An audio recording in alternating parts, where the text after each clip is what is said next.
watching like season 1 and 2 of New Girl, a sitcom. What is that? Yeah, It's not even a bad sitcom. It's actually pretty funny. It's about a girl that lives with 3 male roommates. Oh, I know what show pretty you're funny, talking about now. That kind of reminds me of that old, like it was 70s or 80s. Three's Company. Three's Company, yeah. Come and knock on my door. And she be waiting for you. Something. Three's Companies too. I love the something breakdown. Thank you, Yeah, thank yeah. you. Nah. Something and something and something and something and something. What about you, Jose?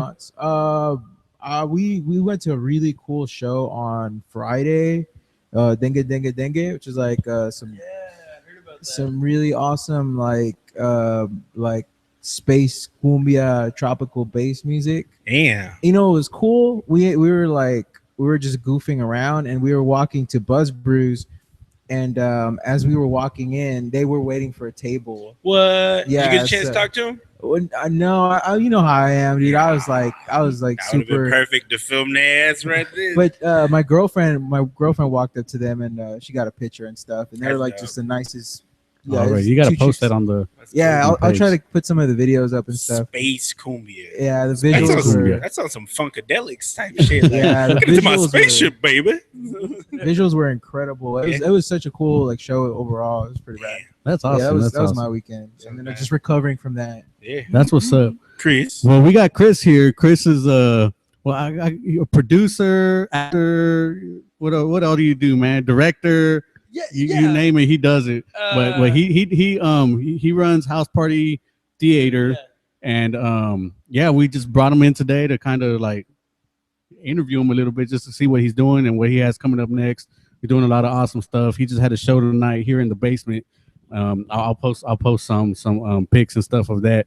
But yeah, man, how's it going, man? Like, tell us a little bit about what you do and who you are, man.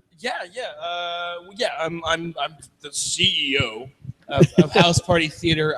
Chief Executive Officer, just in case y'all don't know. That's what it means. I'm the chief. Well, I mean, we're not a theater company. We like to consider ourselves a party planning, event planning kind of company. Okay. Gotta put the mic up to the lips. Oh, sorry, gotta get it right up there. There you go. You can talk a little. Okay. There you good. go. And so I mean, we're really big about. I mean, our mission statement is work as much as possible wherever it's possible with many different artists you love as possible to produce a product of uncompromising quality for a paying audience. And so yeah, I mean, I'd say my main thing is directing, but I love acting. I love writing. But no, it's largely SMU based. It was never intended to be just SMU. We would love to have a roster of 300 people. But we're of the mind that if there is a space like a basement or an art gallery that you could fit, 30 to 50 people, and you could do theater there. So what we're working on right now is called the Grand Slam, and it's 3 short 20-minute plays that are being performed at 3 different locations. So tonight was the second performance, so it's our second base. And then so next Saturday we'll have another performance of the third play, and then a Monday from now at our studios we'll have all 3 plays done together with live music. Awesome. So this past Saturday we just opened our first one, and that was at the new space that 2 of our people just moved into. Okay. And so we put the play on in their living room, and that's where Rat Rios performed afterwards. That's Awesome. Yeah. Shout out to Fred at Ash Studios. Oh yeah. They've been great, and it's we're loading in this week to start rehearsing there, and Daryl and Fred have been awesome. That's cool. Some Awesome. good folk over there. Staying busy is the plan. Yeah. That's good, man. So, man, what all does it take to come up with this whole setup? Like a lot of people, they just see the end product. Like, explain a little bit more what goes on during the week to prepare for one of these shows. I mean, for SMU, I mean, for grads, I mean, I don't know what it's like at like other universities, like for theater school, but the student theater at SMU is really, really strong, and so we're very much of the mind of wherever we can rehearse, let's rehearse. So it's about 4 to 5 weeks of rehearsal. We'll work 7 to 11, 4 hours a night, Monday through Friday, and it's a pretty distilled process. You bring in the play, you read the play, you identify what the text requires, and then you start staging that, and then you start working and playing, and then you go through a whole week of, oh, this is the worst thing we've ever done. But yeah, it's a very collaborative effort. It takes about 4 weeks. The shortest amount of time we've ever done for a full one was 21 days. But it's very, very pure in the sense of that what we are holding ourselves accountable to is doing the things you have to do to execute good writing, good directing, and good acting. Right. And I mean, obviously, we want millions of dollars in resources and $1 million Right. Yeah. budget, Everybody does. but I don't want to wait for that to do theater because doing theater makes me happy. And Right. doing what Right. I love makes me happy. Right. So Right.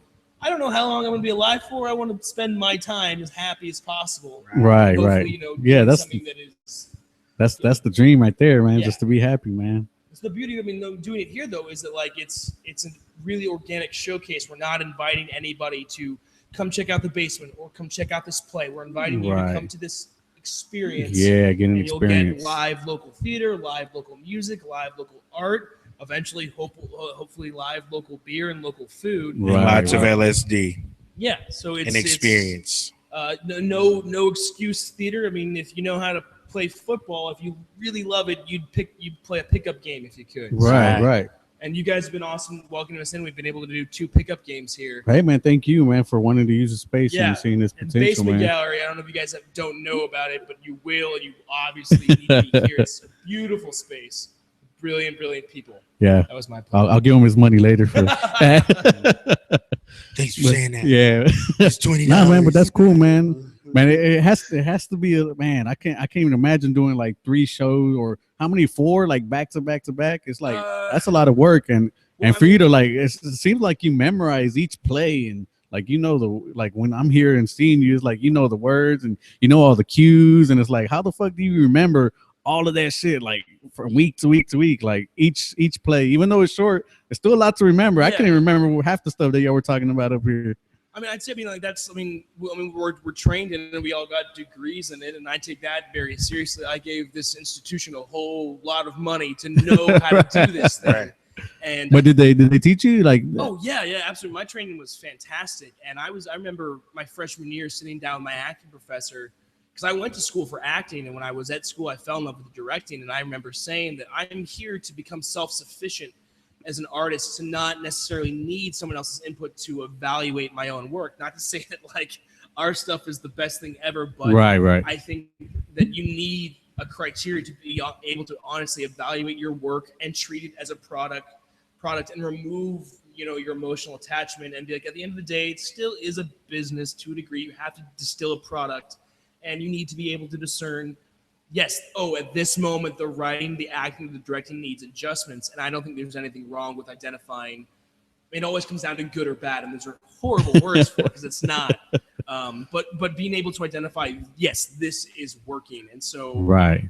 I don't know, man. It's literally today is my 26 and a half birthday. Today is my half birthday. Well, happy half birthday. 26 and a half. Thanks, guys.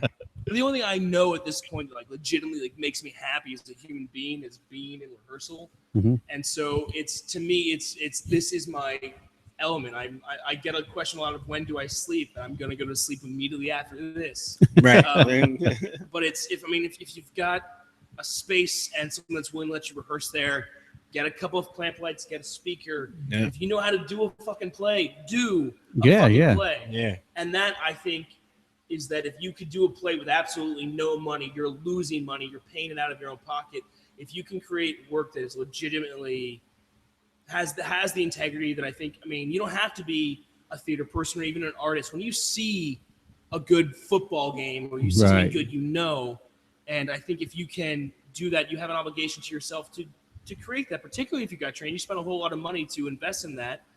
And I always get off the track because you plug me and I'll start going on rants about No, it's all good, man. Because right now what you're saying, it reminds me a lot of like what we've done like with art. You know what I'm saying? Absolutely. Like if galleries weren't going to show us, and if we didn't have the money to have a gallery space, we just picked up some clamp lights, just like what you said, put up our artwork and just invited people because we love to do it. So we can definitely agree on that and connect with that, man. That's pretty awesome, man. Just that mentality of like, I want this and it's going to happen and I'm going to make it happen. And that's what's going to get you ahead. What you set yourself up for is a win-win scenario, because worst case scenario, you spend 50 years working with people you love, making work you're really proud of, and you never make a dime off of it. Best case scenario, that becomes... No, you're going to make a dime, man. I can promise you that. You do something you love and you put your heart into it, and if it's a good product, you're going to make money, man. Yeah, that's...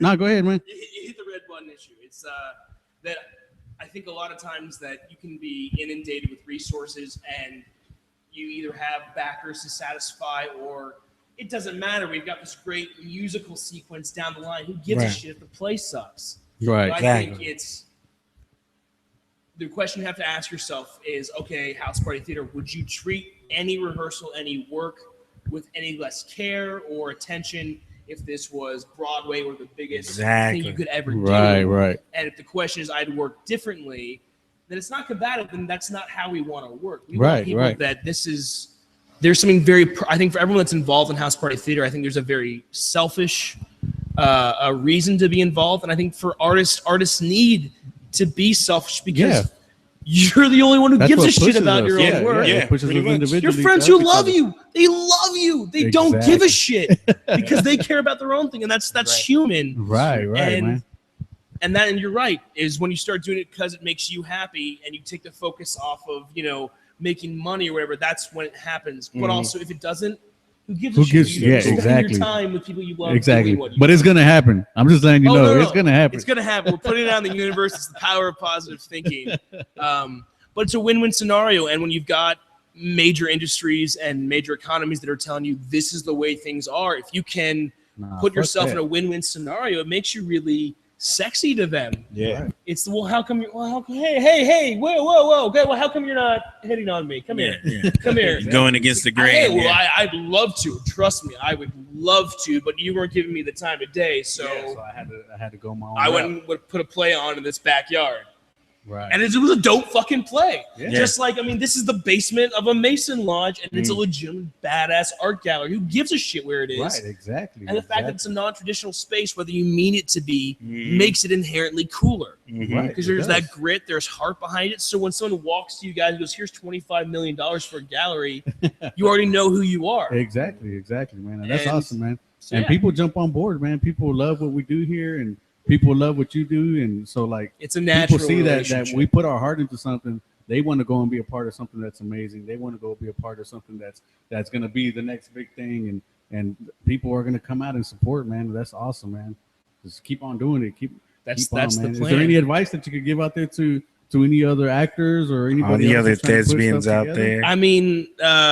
It was funny because in high school I got teased for being in theater and not liking sport, or not doing sports. Then I went to theater school. I got teased for liking sports. You do sports? What is wrong with you? I know. Look, treat yourself like an athlete. Be honest with yourself.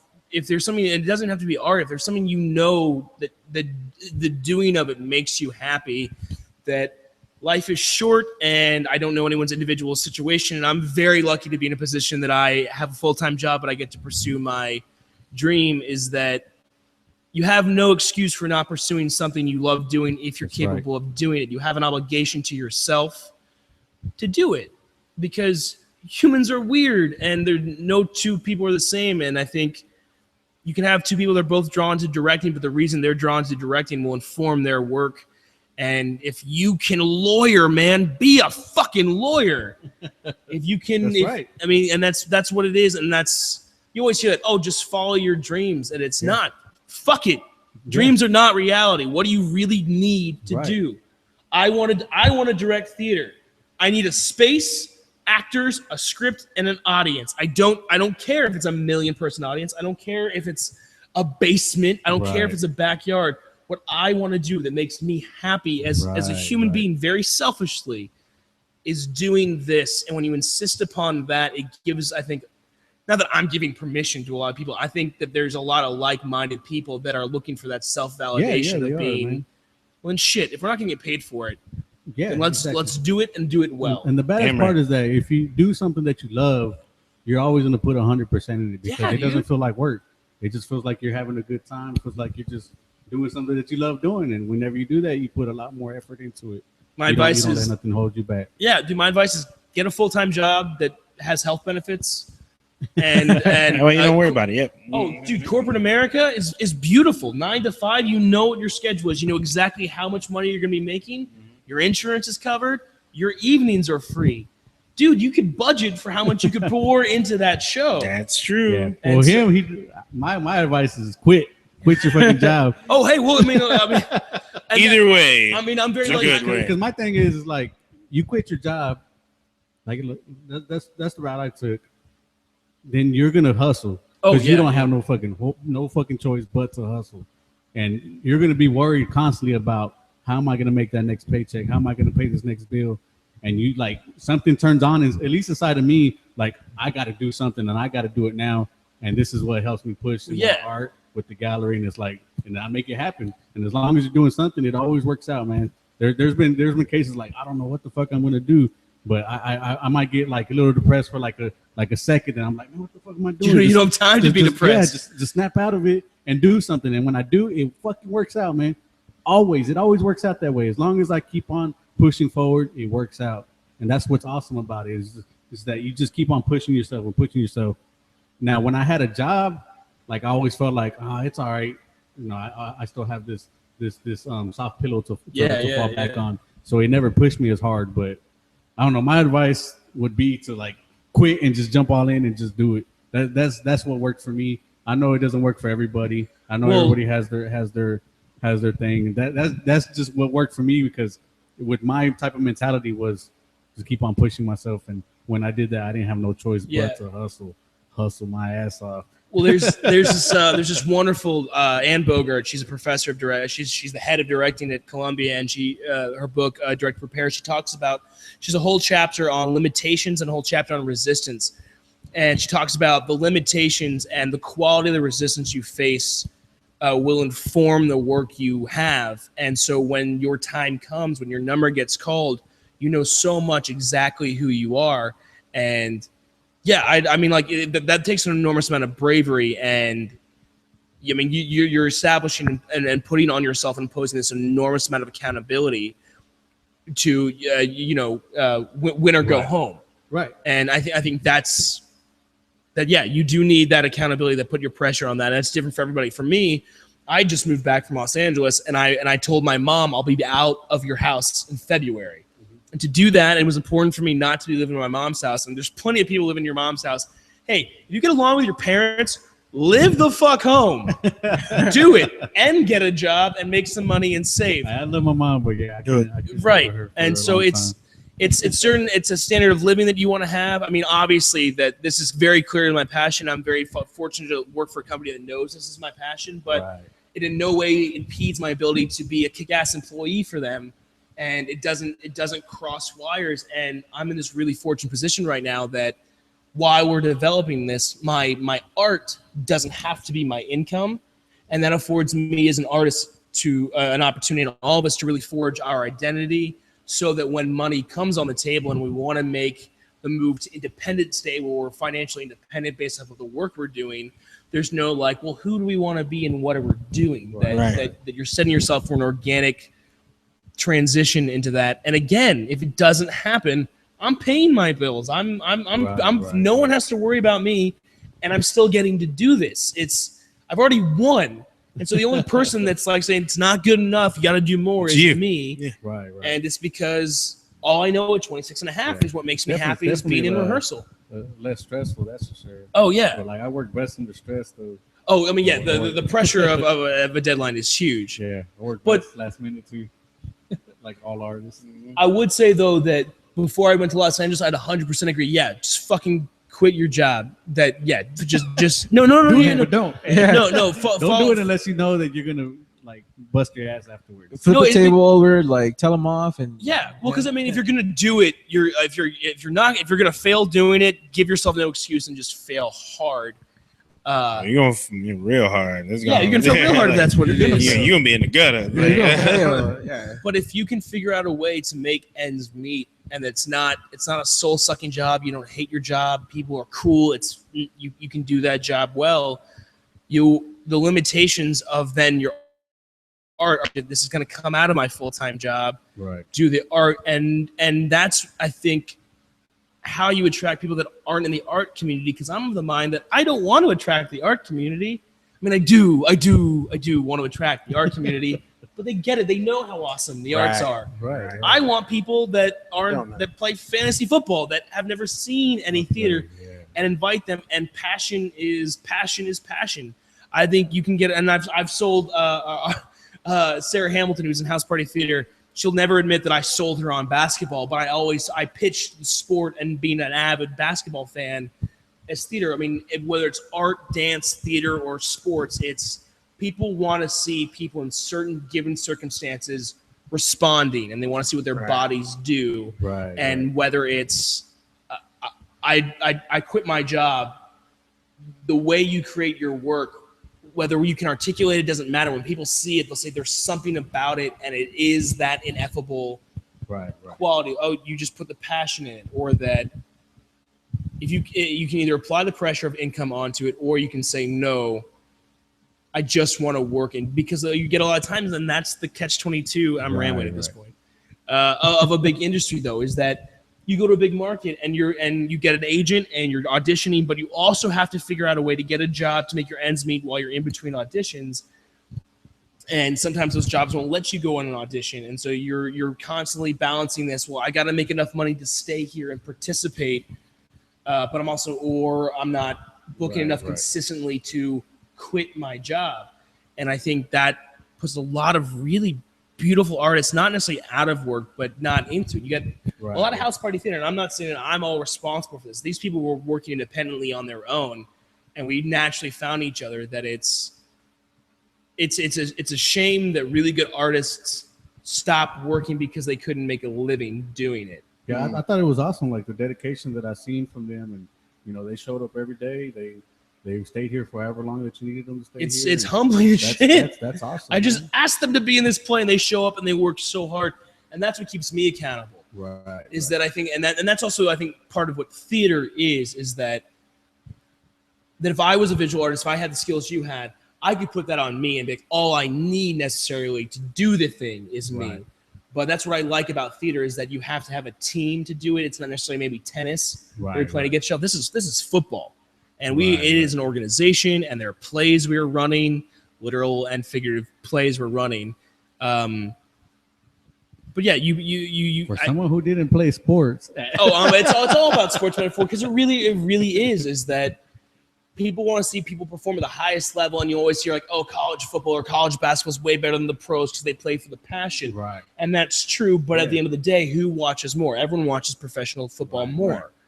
And because it is at a higher level, but they're also earning it. You got Des Bryant. I mean, he got his contract, but now there's that pressure on him to justify that. Right. And that's him setting a limitation on himself. No one's going to look at that contract and be like, okay, that's a limitation. But for him, it's saying that, okay, I don't have or a at least job. We hope it is. Right. Oh, no, it's going to be. This is the year. I wanted to go on video that this is the year. It's always the year. Every year. Every year is always the year. I mean, ultimately boils down that, there's some people that give a shit that Des Bryant is a really good wide receiver, but at the end of the day, all that matters is that Des Bryant wants to be the best wide receiver he can be, and he'll do the things that are necessary to make that happen. And that's how you can watch a sport, and you hear people refer to athletes as he's an artist, right? And I mean, Des Bryant has the potential to do that. He can put himself in these positions to do great things. And he said, I'm worth this much. He establishes it, and he responds to that. We're saying that our work, our passion is valuable enough, it's worth enough that I will quit my job, or I will take this job to fund my schedule so my time is free. That not having money is not an excuse. And not being employed is not an excuse. Money out there to find, man. Art, by its nature, is cheap, and that's great because when you don't have resources, you figure out a creative way. Like, oh man, that's how we made a duct tape wallet. Yep. That limitations are incredibly useful when you're getting started. Embrace those. Don't run away from limitations, and resistance leads to freedom. And that's resistance in anything. Is futile. Resistance is futile. Limitations, embrace those, because then you know what the rules are. Yeah. Right? But if here's $1 million, do whatever you want. Shit. Yeah. We got to justify this $1 million budget to do a play. Yeah. But if you're doing a play, isn't the thing, Well, it's got to be good acting, writing, and directing, whether it's in a basement gallery in Dallas or, at the Globe Theater in London. Right. To do a play or to play a game of football, you still have to score a touchdown. Right. Whether it's flag football or professional, you still have to do this. And not being in the situation no artist is ever in the situation they want to be in. That's the impetus to do it. Right. And I think as creative people, sometimes we look at discipline as a bad thing. But like you were saying before, how it's sort of like a sport. And they instill that, discipline. You do your one-a-days or whatever. And you do. And I think as artists, starting out, I know a lot of artists who don't make it because of that, because they don't have the discipline to wake up and paint every day, and they're like, I'll just paint whenever I want to. And they never get any better. And I think that's when you should definitely embrace those things, and that goes to that. If you have certain limitations, it makes you more creative. And just embrace those things. I think that's definitely an important thing. I think hunger. I think like one thing, like I make music, and sometimes like in a band atmosphere, sometimes it's weird because like I like setting certain limitations, like, well, we're not going to reuse a chorus, or we're only going to use this verse here. And they're like, but I want to do it. It doesn't matter. I don't want a structure. And it's like, yeah, but like once you get to the structure, then it makes sense. And then when people listen to it, it's going to make sense to their ear, even if they don't know anything about music. Structure is always important, man. So I think structure and discipline and what you were saying before is definitely something that gets neglected when it comes to art. And I think usually if they don't have it, they don't succeed. Yeah, they don't even stay. I think people sort of start off and they embrace like art because it's like supposed to be this kind of like, oh, it's so freeing, and it's like, yeah, it is, but there's a lot of work and there's a lot of discipline involved.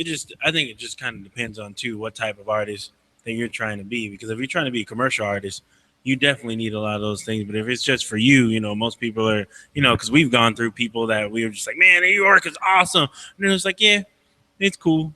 And they don't feel like that it's for everybody. They feel like it's just for them. They don't care about being in shows. Right. They don't care about making money at it. They're just like, just do it for fun. And we're like, but you're amazing. They're like, I'm all right. And it's like, what the fuck?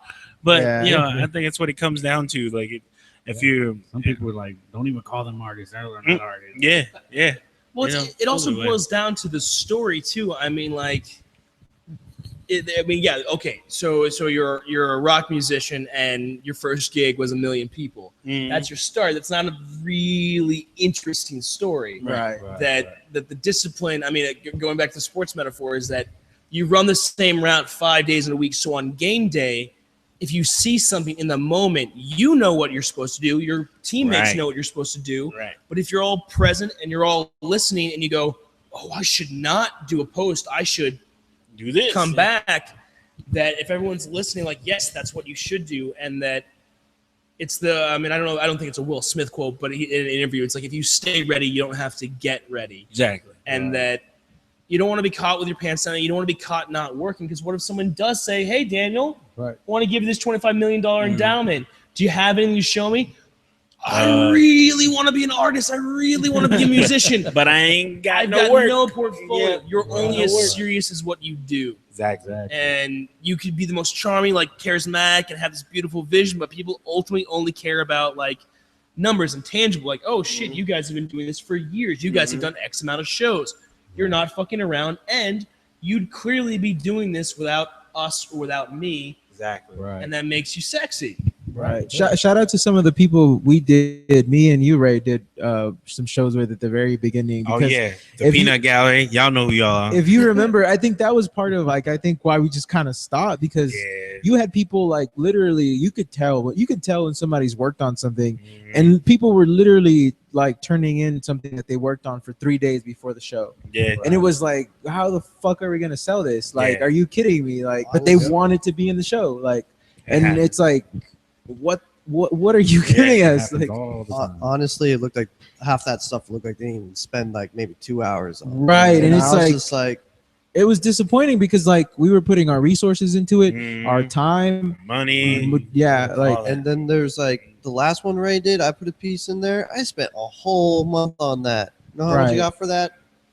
$20. Right. But I'm like, hey, I sold it. I'm Yeah, talking sometimes it's like that, nonstop drilling. and yeah, sometimes it's like that, like because it was an auction based thing, so we auctioned everything off. Right. But it's 'cause I had a friend who we talked about that before. Like she was used to selling pieces for like 500, a grand, and then she sold a piece for like $35. She's like, oh, I was like, look, you got to look at it like this. If someone likes your work or they really enjoy your piece, it doesn't matter how much they're dropping for it. Like they really like your stuff.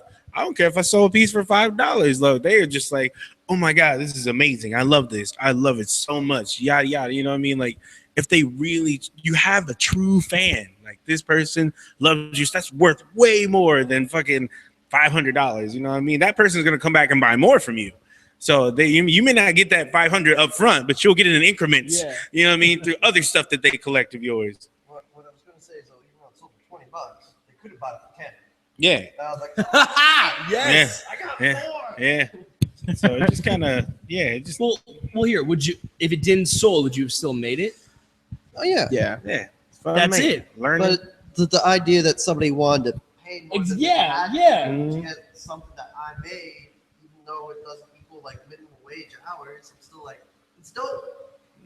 Well, I mean, like, it's this is the whimsical romantic notion of it. I mean, like, what it takes to be a human being, just in general, to survive the current death rate, and to you be able to just whatever your parents did, something happens here, and you can manifest it, be it theater, dance, music, art, or whatever. Right. And someone not only likes it, but in our culture, we like, this is how I validate that you've done something human to human. Right. You created something, and it stirred something in me that you got me to do this reaction, whether that's, laughter or a tip or buying it. I think that is truly remarkable. The thing you guys mentioned, though, I'm interested in y'all's opinion, was that the people that do 3 days in it but still enter, because they still want, there's that impulse to want to participate.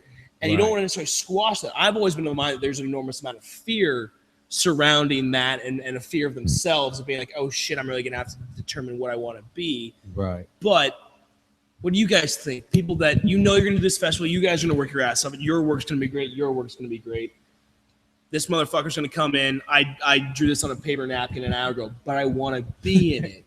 What do you do with that impulse? That is, I want to participate, but I'm afraid. I don't want to be like, say, fuck off if you're not going to take it seriously because you become elitist. But I'm curious if you guys recognize that as fear, or what you guys would do when you encounter that. Do you want to remove that, or? I think, one of the things I think I remember telling Ray is the most frustrating part about it is when other people put it in there and they're not actually trying, when they can do better. Like, usually when Ray lets somebody in the show, he knows they can do better, and then they don't do better, they're making everybody else look bad.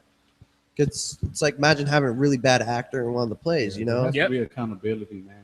Everybody has to hold themselves accountable. And I feel like if you're in one of my shows and if you come with some bullshit, and most of the time we pick people like who we know are going to do, they have good work. If they come half-assed and like they don't care, then I feel like that's disrespect to me. That's disrespect to the gallery. That's disrespect to all the other artists. You know what I'm saying?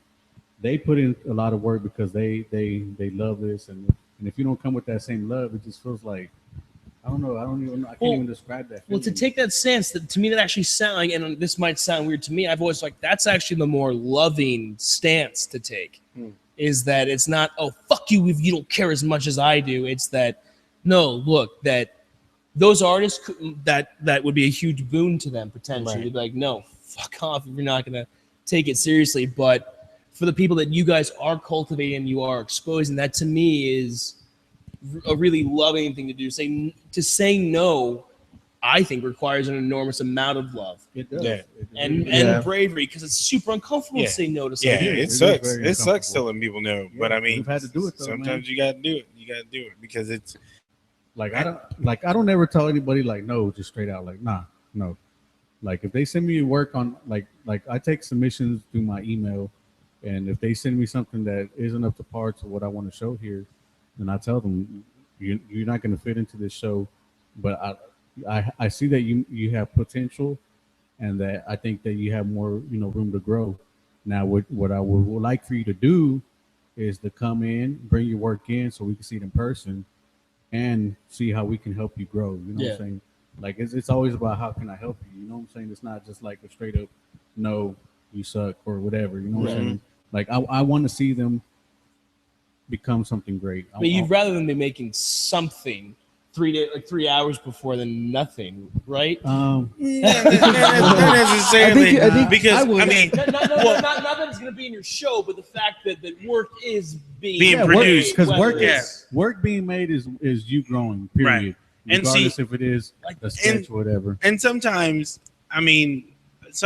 you can spend 3 hours or 3 months on something and still look like doo doo. You know what I mean? Like it does happen. Like, but as curators, you guys have seen so much work. Lot of work. Yeah. And you can tell when somebody put their heart on that piece of paper. Sometimes you can, sometimes you can't. Like, cause I've seen some pieces and I've known these cats have been working on it for a minute. And I'm just like, man, that just the idea just didn't execute right. Like they just did not come out the way. I mean, to everybody else, it definitely is like, man, that looks like shit. But it's just them piling stuff on top of it, trying to make it work to come in to form into something, and it just wasn't working. And this, something like it also goes into like good art and bad art and what you think is good and what you think is bad. But everybody has their own opinion. But I think beyond that, I think like being subjective, I think you definitely, I mean, at least, and I guess I keep saying this, but I can tell whether I like it or not if somebody really fucking tried. And it like going back to what you said, I guess I'm of the mind where it's like, what the fuck? Like if you didn't try hard enough, then like, because like, and I think to a certain extent you kind of have to, and people need to grow as people, because I think people are like, well, at least for me, like if somebody says like this isn't good enough, then you're like, well, why wasn't it good enough? Okay, let me go back and let me analyze it and let me try and fix this and I'll tweak this and whatever, right? And then there are people who are like, oh, this wasn't good enough, I'm gonna mope about it and I'm gonna quit and I'm gonna tear this down. It's funny because was it Saturday or Friday or whatever, I finished one of those pieces over there, and I asked Tay, I was like, what do you think, Tay? Is it, give me your opinion, don't bullshit me, just and he was like, I asked him, do you like it? He was like, nah, I don't like it. I was like, what? Too bad. It's gonna fucking be great anyway. You just gotta have that attitude sometimes, because sometimes people, it's not for everybody. Yeah, it's not for everybody. You hope when someone doesn't like something, they can tell you specifically what it is. Yeah, and I asked him. He didn't have nothing. He was like, I don't know. There's what's the touch? There's good critique, and then there's bad critique. Bad critique, I don't like it. Good critique, I don't like it because these lines, it's not really giving me the best. It's not doing this. Not doing that. Yeah, see, I'm a big proponent that it's not being mean, it's not being an asshole to say something was bad if you can then say why this. Don't stick your finger in somebody's food. Like I mean, I've had like artists and musicians that will play me a song and be like very bluntly without meaning to be a dick. I'm like, I don't like it. I mean, it also comes down to like what you consider art is, or how you see art, or how you perceive it, and what's your idea of what art is. And so like it's like very hard to like just say this is bad and this isn't good enough or whatever. I mean, because I mean you could go as far as like talking about Basquiat, his shit look like little kids did it, but I don't like it. You know what I'm saying? I don't like it. I like him because like for me, it wasn't about the skill, it was about the idea. It was about the idea behind it, and that's how I view art. Like to me, art is all about the idea. To some people, it's all about technique. For some people, it's all about process. It just depends on what you're looking at whenever you're viewing a piece of art. Sure. What you're looking for, really. And if you're looking for the idea, like I am, it could be the technique could be all off. It could even look colors that don't go well together, whatever. But if the idea is like something that like I've never thought of, it's like, wow, that's badass. That's a badass idea. I've never thought about that before. I've never thought about it in that way or whatever. So when I'm viewing art, that's what's important most to me. Now, some people, it's like they don't care what it says. If it looks fucking great, or if it looks like I can hang it up and it matches my couch or whatever, then awesome, I'll buy it. And then there's some people that care about what it took to get to this point and the years or whatever that happened before, all that stuff. So it's like where are you looking at, or what are you looking for whenever you're viewing a piece of art, Yeah. and if it's gonna fit in what you're trying to I guess convey in your life, or what you're trying to portray here at the gallery or whatever, you know what I'm saying? So, well, I think the common denominator on which we've been talking about has been the effort, and I mean, for me at least, that like art has nothing to do with the product. It was the manner in which it was produced. right. Like, who cares if it's a beautiful portrait of a woman? It was, what was your day-to-day like while you were painting that? What did you have to go through to be able to paint that day? Right. That's the art. And so you've got, for House Party Theater, you've got a bunch of kids that have got full-time jobs that are doing this because they love it. That's the art. Us showing up here for 4 hours every single night, that is the art. The play, the audience gets to see that, and then they can see the final product, but the whole arc, the 4-week or whatever, that's the art in it. And that's how you can see a piece and be like, there's no art in this. Unless, but sometimes, dude, I mean, I've done shit, pulled it out of my ass. I'm like, oh, wow, that was really good. Sometimes that happens. But sometimes that happens, and that's why technique is really useful, because you can't rely on that. You can have you can have a string of motivation or of impulses that really, really fucking hit. But there'll be someone that'll come up to you like, hey, I need you to manufacture this. And if you don't know what you're doing, then you're like, oh shit, like, I can't pull that out of my ass no more. I don't There's know nothing I in even that got ass. there. Yeah. That's I mean, that's not an artist. An artist has a discipline that says, what do you want from me? Okay, I can bring this to you. And well, if I mean, say you're making a painting, and for 3 weeks nothing happens. It's a totally fine week, nothing happens, right? And you get to your rehearsal or you get to your studio and you paint every day. But what if on Monday your car breaks down and then you finally get to the studio to paint? The next day your girl leaves you, then you still get to the studio to paint. At the end of the week, someone's gonna come see this and be like, man, this is a shitty week of a painting. And it could look awesome. It could be a single square. That's I think the real beauty of art is like, oh, it's there. There's the idea. And that you don't have to be an artist or to be able to be, oh yes, your lines and your depth and the meter all really. I don't give a shit about that. My stepdad came and saw this play. He was a retired lieutenant in the fire department. He goes, is this play about the last minutes people are spending on Earth? I'm like, that's exactly what it is. Like, well, good job, son. Thanks, Dad. That always blows my mind when they get it. Like when people get it right off the bat. When they get it, that's awesome, man. Like what I was gonna say about like the whole thing about effort and everything. It's like, and people taking like shows seriously. It's like I think sometimes I take it too seriously. Because I've been in a show for Daniel. He let me in the show, and Ray let me in. Was it 1 or 2 shows? No, a couple shows. I stressed out like a motherfucker. I'm not gonna lie. I'm just like the last one I was working with my girlfriend. She's the painter. I was the designer. I was like, Rizzo, I don't know if we can do this ice. And she's like, what do you mean? I was like, well, this piece needs the ice in the background, but I don't think we have time to finish it. And she's just like, I'm like, I'd rather not even put it in the show if it's not good enough. And she's like, we got this. I was like, man, if you think you got this, I don't want to bullshit these two. I'm not. Well, that's the thing is I think the confidence, and going back to why people don't want to put in the effort, it's that confidence is very easily perceived as arrogance and you're being an asshole. There's nothing in my mind wrong if you're right too. If you're good at something, there's nothing wrong with being, I'm so good at this, I don't have to do it or as try. long as you don't Kanye West them and shit. Exactly. There's a whole difference to be like, I'm good at this and I'm going to work my ass off to do it. That takes a confidence to give yourself that credibility, and that also informs it, because in theaters there's the adage about comedians that if you were ever to take away a comedian's confidence in what he's doing, there goes his talent. I think that applies across the board. That you could be. Well, I was going to say, when it comes to art, usually I'm not confident. I'm usually questioning myself. But then people come around and be like, wow, Ken, that looks really good. That looks awesome. I was like, oh yeah, I mean, there's always the question of like, is this as good as I hope it is? But every artist is his own worst critic, man. Oh yeah. So definitely. I think everything I do sucks. Yeah. the ending of that scene was, we did the ice, and sucks. it came out amazing. We didn't want to stop looking at that thing. As soon as we pull off the stencil, we're like, I always think my stuff is good until somebody tells me that it's not. Like, that's like a kick in the balls. You're like, wait a minute. I don't know. That's totally. Oh yeah. Well, I was just saying, and then that's totally fine. People are gonna like you. People you really respect, you're gonna be like, man, that sucks. And I think what really boils it down to, not if you're an artist or whatever, if you're serious about it, as much as that hurt, that really at no point it has anything to do with whether the fact you're going to be doing it or not.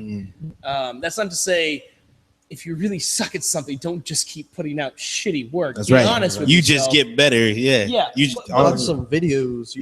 But like I said, the whole idea thing, that's what I'm all about. And like, I feel like what makes me a great artist is how I'm translating those ideas. If I could translate and you get it, then that's when I feel like I'm you doing like from the something from badass and great. From the concept in your head to what you put out there. Yeah, and if somebody else gets it and I translate it well, I think that's what it's all about. I think that's what, in my head at least, that's what makes a great artist. Well, that's, I mean, another sports metaphor. It's DeMarco Murray last year. They always talk about those dirty runs, those 1 and 2 yard runs.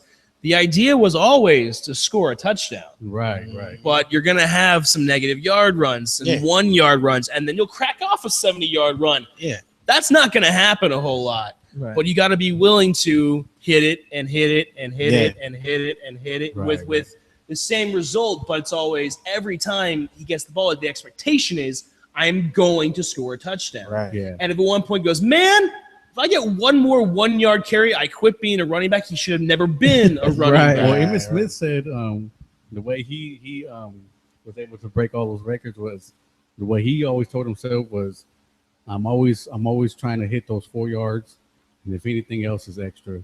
And that's the way he ran he fought for those 4 yards, and then anything after that was his extra. That's pretty dope. Shout out to Emmitt Smith. Shout out to Emmitt, 22. It would just rack him up yards. It's kind of like that. Like That's a limitation he set on himself, though. right. 4 yards is what I'm accountable for. Right. And you set That's that exactly on right. yourself It's versus I'm going to go out and get as many yards as I can. Which is so unrealistic. Yeah. Well, I got 1 yard. That was as many as I could get. No, I have to get 4 every time I touch it. He was always trying to hit that average, because like the average is 4 yards per carry. For Right. Almost every running back. He says that's what I have to do every down. Is I just have to be in rehearsal every day. Yeah. Right. Y'all have to be painting every day. Y'all have to be Right. making music And every day. and this is kind of the same thing with art. Like, but artists have to realize too, every piece that you do is not going to be a masterpiece. No. It's not going to fucking happen. You're not going to get a hit every single time.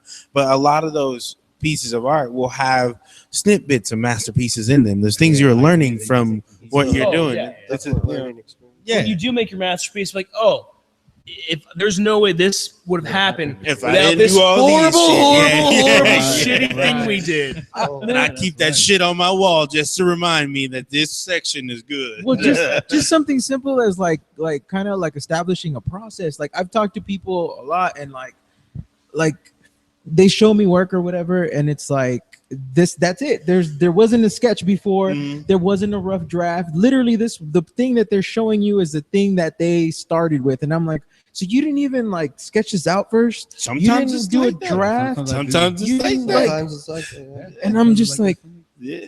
Like there was no sketch for those up there. Because Really? sometimes well, like, yeah. because sometimes you are just ready, like it's just like you were saying, like all Sometimes those you thought about it the- for so long, yeah, it's like yeah, etched in there. that you know what it's supposed to look like, and it's just like Dude. there that bitch is. Like I know, And if it sometimes doesn't it's come like out right, that. you know, when you just throw Yeah, you're like, throw it fuck, that didn't work. I'll just come back Yeah. to it later. Like, sometimes it's like that. I'm a slave to process, man. I and love so it's like, okay. Yeah, I love like the like you said that the process is so important to me, and like that I feel like that's where I grow as a person. I get frustrated, I hate it, I love it, I redo it. I think that's what I love. Half the time I don't even give a fuck about the end result. Yeah. I'm just like, man, It's- that was a fun like 3 days. It's a roller coaster. But from an outside perspective, what people are seeing, even regardless of the quality, is this dude is working. Right. Holy shit. He's on it.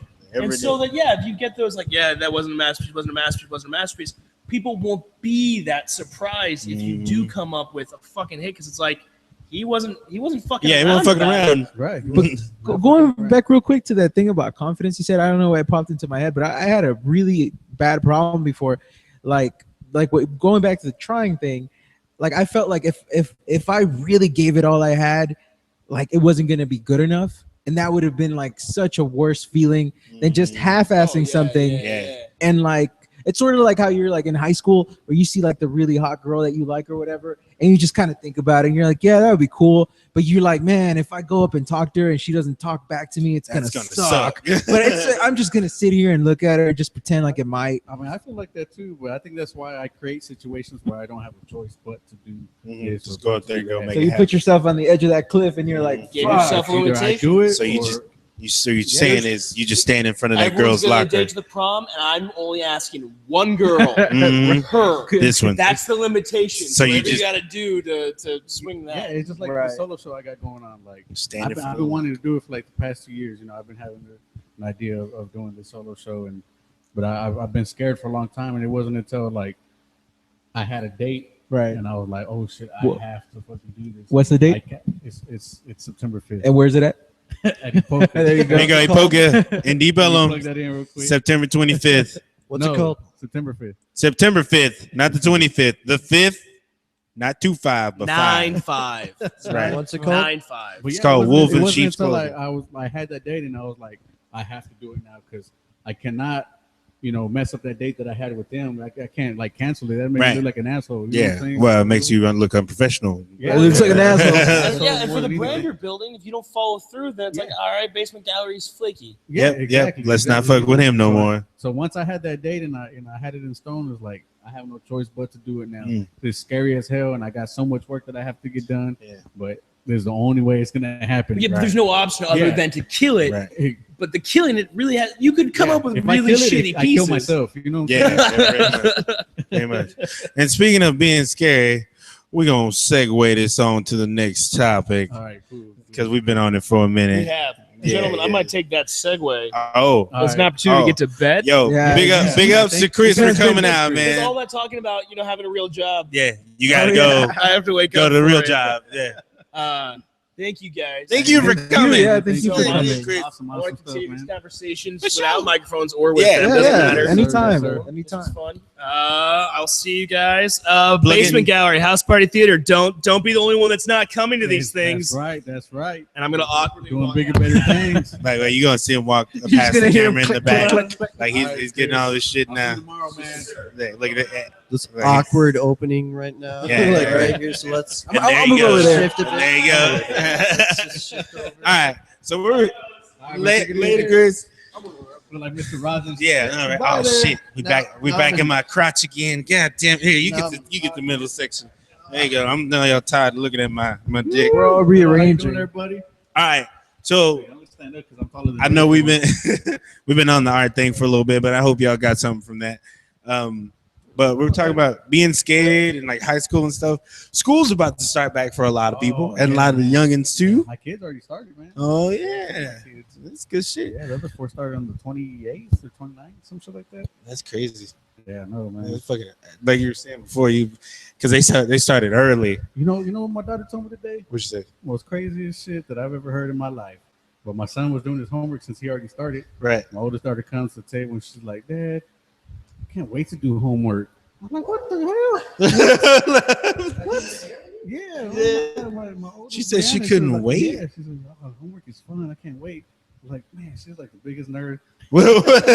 She's awesome, though. I love her, man. That's She's, crazy. yeah, but that was crazy. I was like, man. I was like, yeah, that's right. Homework is fun. Yeah, No, that's what I told her. You know, I Yeah. want her to believe. Yeah. Keep on believing that. Because as a youngin, I was not about the homework. Yeah, I did my shit early in the morning before I got to school. That's what I happened. did used to my cry. my shit. My homework had tear marks on them. And shit.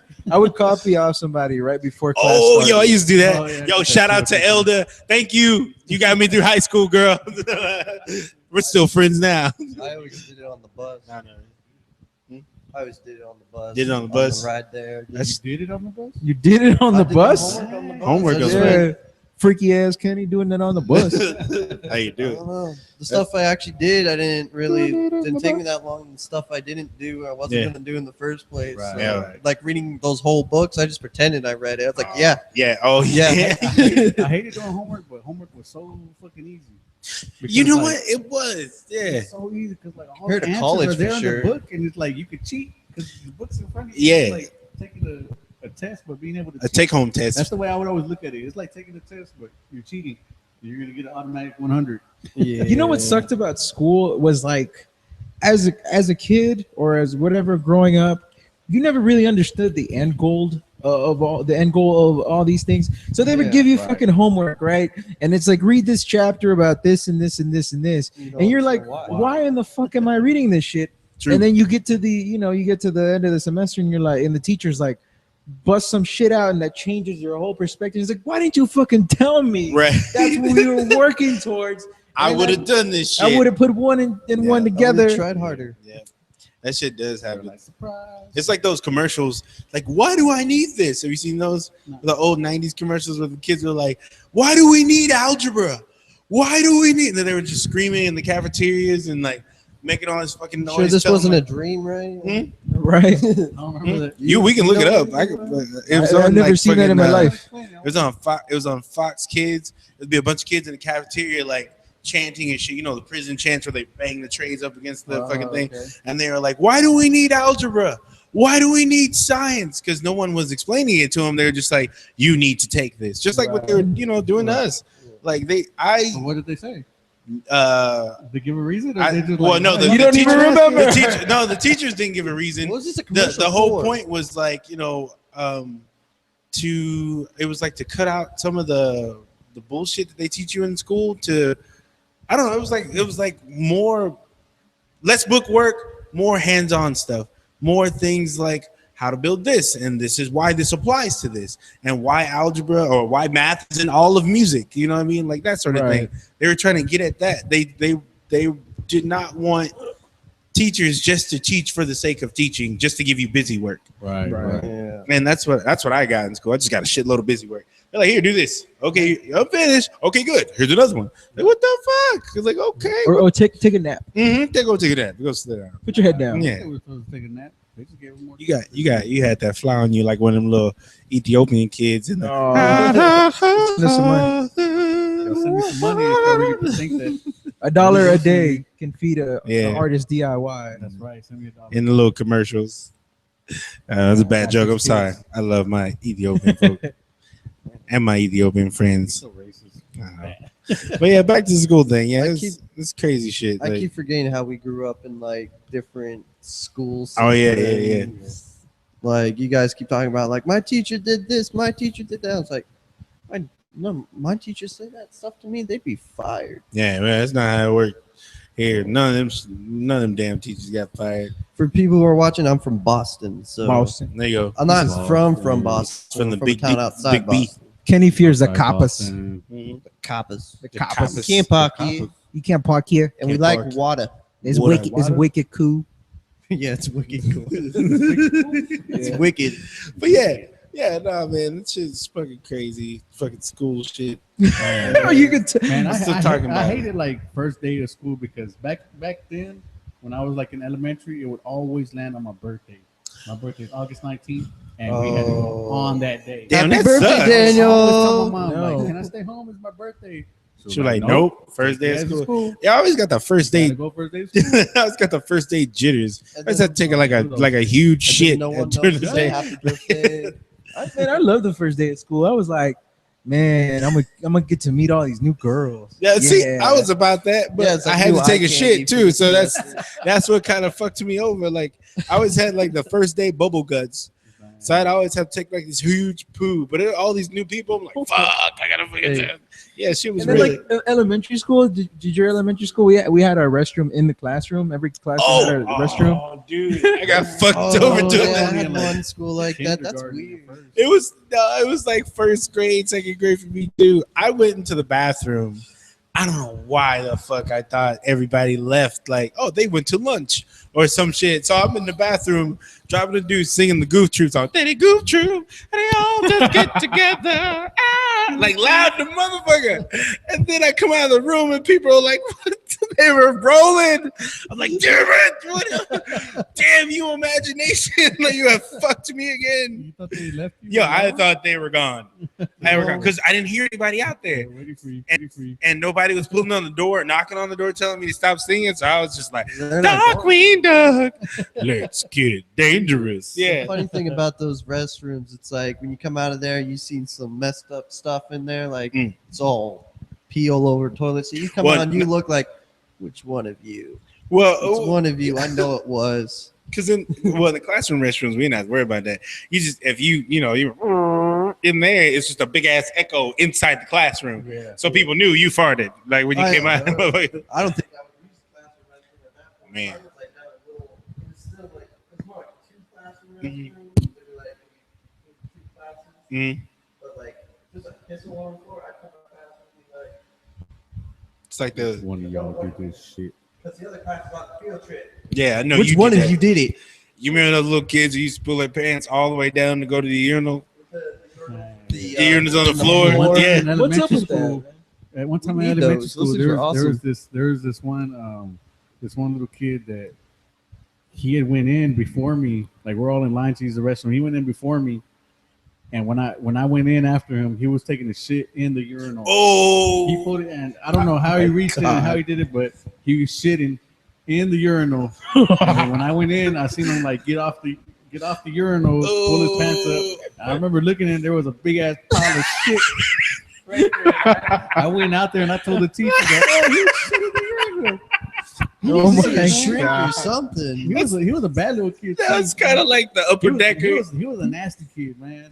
I remember he had bugs in his hair. I remember like in the back of his neck, he had this big ass wingworm. Oh, Man, it was like ugly, man. It was And the nasty. teachers didn't talk to the parents. they probably didn't I'm give sure a they damn. did, but he was still in class with this Yeah. nasty ass ringworm, and he was always picking his boogers and had Damn. bugs in his hair. And, That's just brutal. yeah, he was. I don't know, man. He Maybe- dropping mid deckers. Now in that I the think about urinal. it, like damn, he probably had a rough life at home. Yeah, Probably. yeah. Because you're too young not to like you weren't taking care of yourself. That's Yeah. some bad parenting. Yeah, yeah, definitely. Well, it's not always. I know when I was in elementary school, I was the special needs kid. I was the kid everyone hated. right. But because I was ADHD, I couldn't grasp thing like social. Well, no, not standards like that. and all But your Right, hygiene, that's your No, parents. mm-mm. Them- I think so. Mm-mm. No, Like- no, my mom literally got like someone tried to sue my mom or like Mhm. they call what is it called protective services? Yeah, child protection. Because they're just like Ken's always dirty every day, and he's just like she was just like outside when they get there they're staying for 30 minutes outside waiting to be lit in the school. They're like, yeah, you think I don't bathe my kid? yeah. What do you think that kid's doing outside Yeah, for they're the 30 minutes? They're playing, but that's one thing. But I mean, for you to like the wingworm thing and the Yeah, that lice and ringworm, stuff, that your lice. folks need to take care.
Community thing. We used to do that too. Like, we used to go play basketball. We used to have like neighborhood tournaments. Like, so we get all the dudes together and have one-on-one tournaments, and it was dope. I remember we all got together and we built a basketball goal What? out of a crate and out of a piece of wood. Oh yeah. And we built one. That's how Did the badass old we were school- getting all together. Like all of it. That's awesome. Oh, I have this. And we would all go and grab it and just build it, man. Man, I remember them days. Yeah, it was awesome, man. That's when things were simpler. Yeah, Simpler. things were huh? awesome back then, man. Yeah, reminds me of like the Sandlot. You know, Yeah. they're all coming together and hanging out. We were having some issues with the audio. But Sorry, we lost you guys for a second. we were back saying in. that Sandlot. Yeah. Yeah. Like back in the day, that's what it felt like. You know, Like Hell the yeah. Sandlot. Like I've been everybody from the neighborhood would get together. I've been binge watching the Wonder Years on Netflix. Oh, really? Man. That's a badass show, right? What you do? Like, man, that just like it's weird. It's like it tells every story that I feel like I had when I was a little kid. Real, man. It was man, and the way they did that, it was so good. The What was the old music, girl's name? Wendy Cooper. Wendy Cooper. Yeah. Fine, Wendy. Wendy Cooper. Winnie, yeah, she was fucking fun. Yeah. Yeah. For I a think- long If you're time. watching this, or if you ever watched this, hi. I think we shared that girl because that was my girlfriend too. Yeah. I saw her first. Yeah. I saw her first. She was awesome. That was my show, man. Yeah, that's- that show was sad all the time and It all was. kinds of like weird feelings. It's Like a nostalgia, man. Yeah, a lot of life lessons. I actually didn't watch the show. Especially go like when it had to watch do it. with the father back in the day. I didn't have a dad. Well, I still don't have a dad, but like, it was like really like hit me off. Like, man, I think maybe Raymond will thinking. adopt you if you want him to. You been my, I'll you be been my your, big I'll papa. be your dad. Straight up though, like I feel like Go give me some ice water. I feel like that's what I'm gonna look like the dad when I grow Oh up. shit! It I feel probably like yeah. I look just like yeah. that. What The does he look like? possibility. Yeah. A picture. Yes. Let's see what he looks It's a like. possibility. We have like those big noggins, we have big old head. I think I'm gonna look just Yeah. like him. Dang, bro. Oh shit. And I feel like I'm probably gonna be a dad just like that. I'm just grumpy. Yeah, it's son. You're Yeah. always messing up. But that was a rad show. I've been me and my girlfriend have been binge watching the shit out of that. So now I'm gonna go watch it. And it just man, the music Did and you that ever shit. watch Boy Meets World? Yes. Love that show. Topanga. I thought, Girl, you You know, fine. It's his weird best because friend. that's sorry, Kenny. I didn't mean to talk to you. That's his little brother. That's I know. That's it's Is it? crazy. Yep. Now, I didn't now know they that. got- Now they got to show Girl Meets World. Have y'all seen I it? heard about that. I watched I like It's like one him, and he has a episode. daughter now. and it's about- What? Yeah, it's pretty cool, man. I love shows that do that. Like I love shows that run on into the future after they're they're all grown up and they're doing stuff. Yeah. Actually, I saw a preview for a movie like that called Creed. It's about Apollo Creed's son. Oh yeah, I saw that. Man. Yeah, that's gonna be a good movie. Yeah, I man. thought so too. When I was watching it, Yeah, but it kind of gives Apollo Creed a bad rep, man. 'cause, Why- how so? His father was never there. Apollo was never there. Yeah. that's true. He Why was they always gotta make the black father feel like he was. he was always for his about son, fighting. man. Yeah, he was always Messed about up, fighting. He man. wanted to fight. He wanted to fight. And I was just like, I see how that could have been. Like, But he, yeah. and but what I was thinking though too is like, man, Apollo's son never played with Rocky's boy. Like, I never saw him over there playing with him. So I don't know, but I think it's gonna be a good film. It looked really good. The He never preview looked mentioned him in good. none of the movies either. Mm-mm. No, right? And how old is he supposed to be in the movie? Like in his 30s?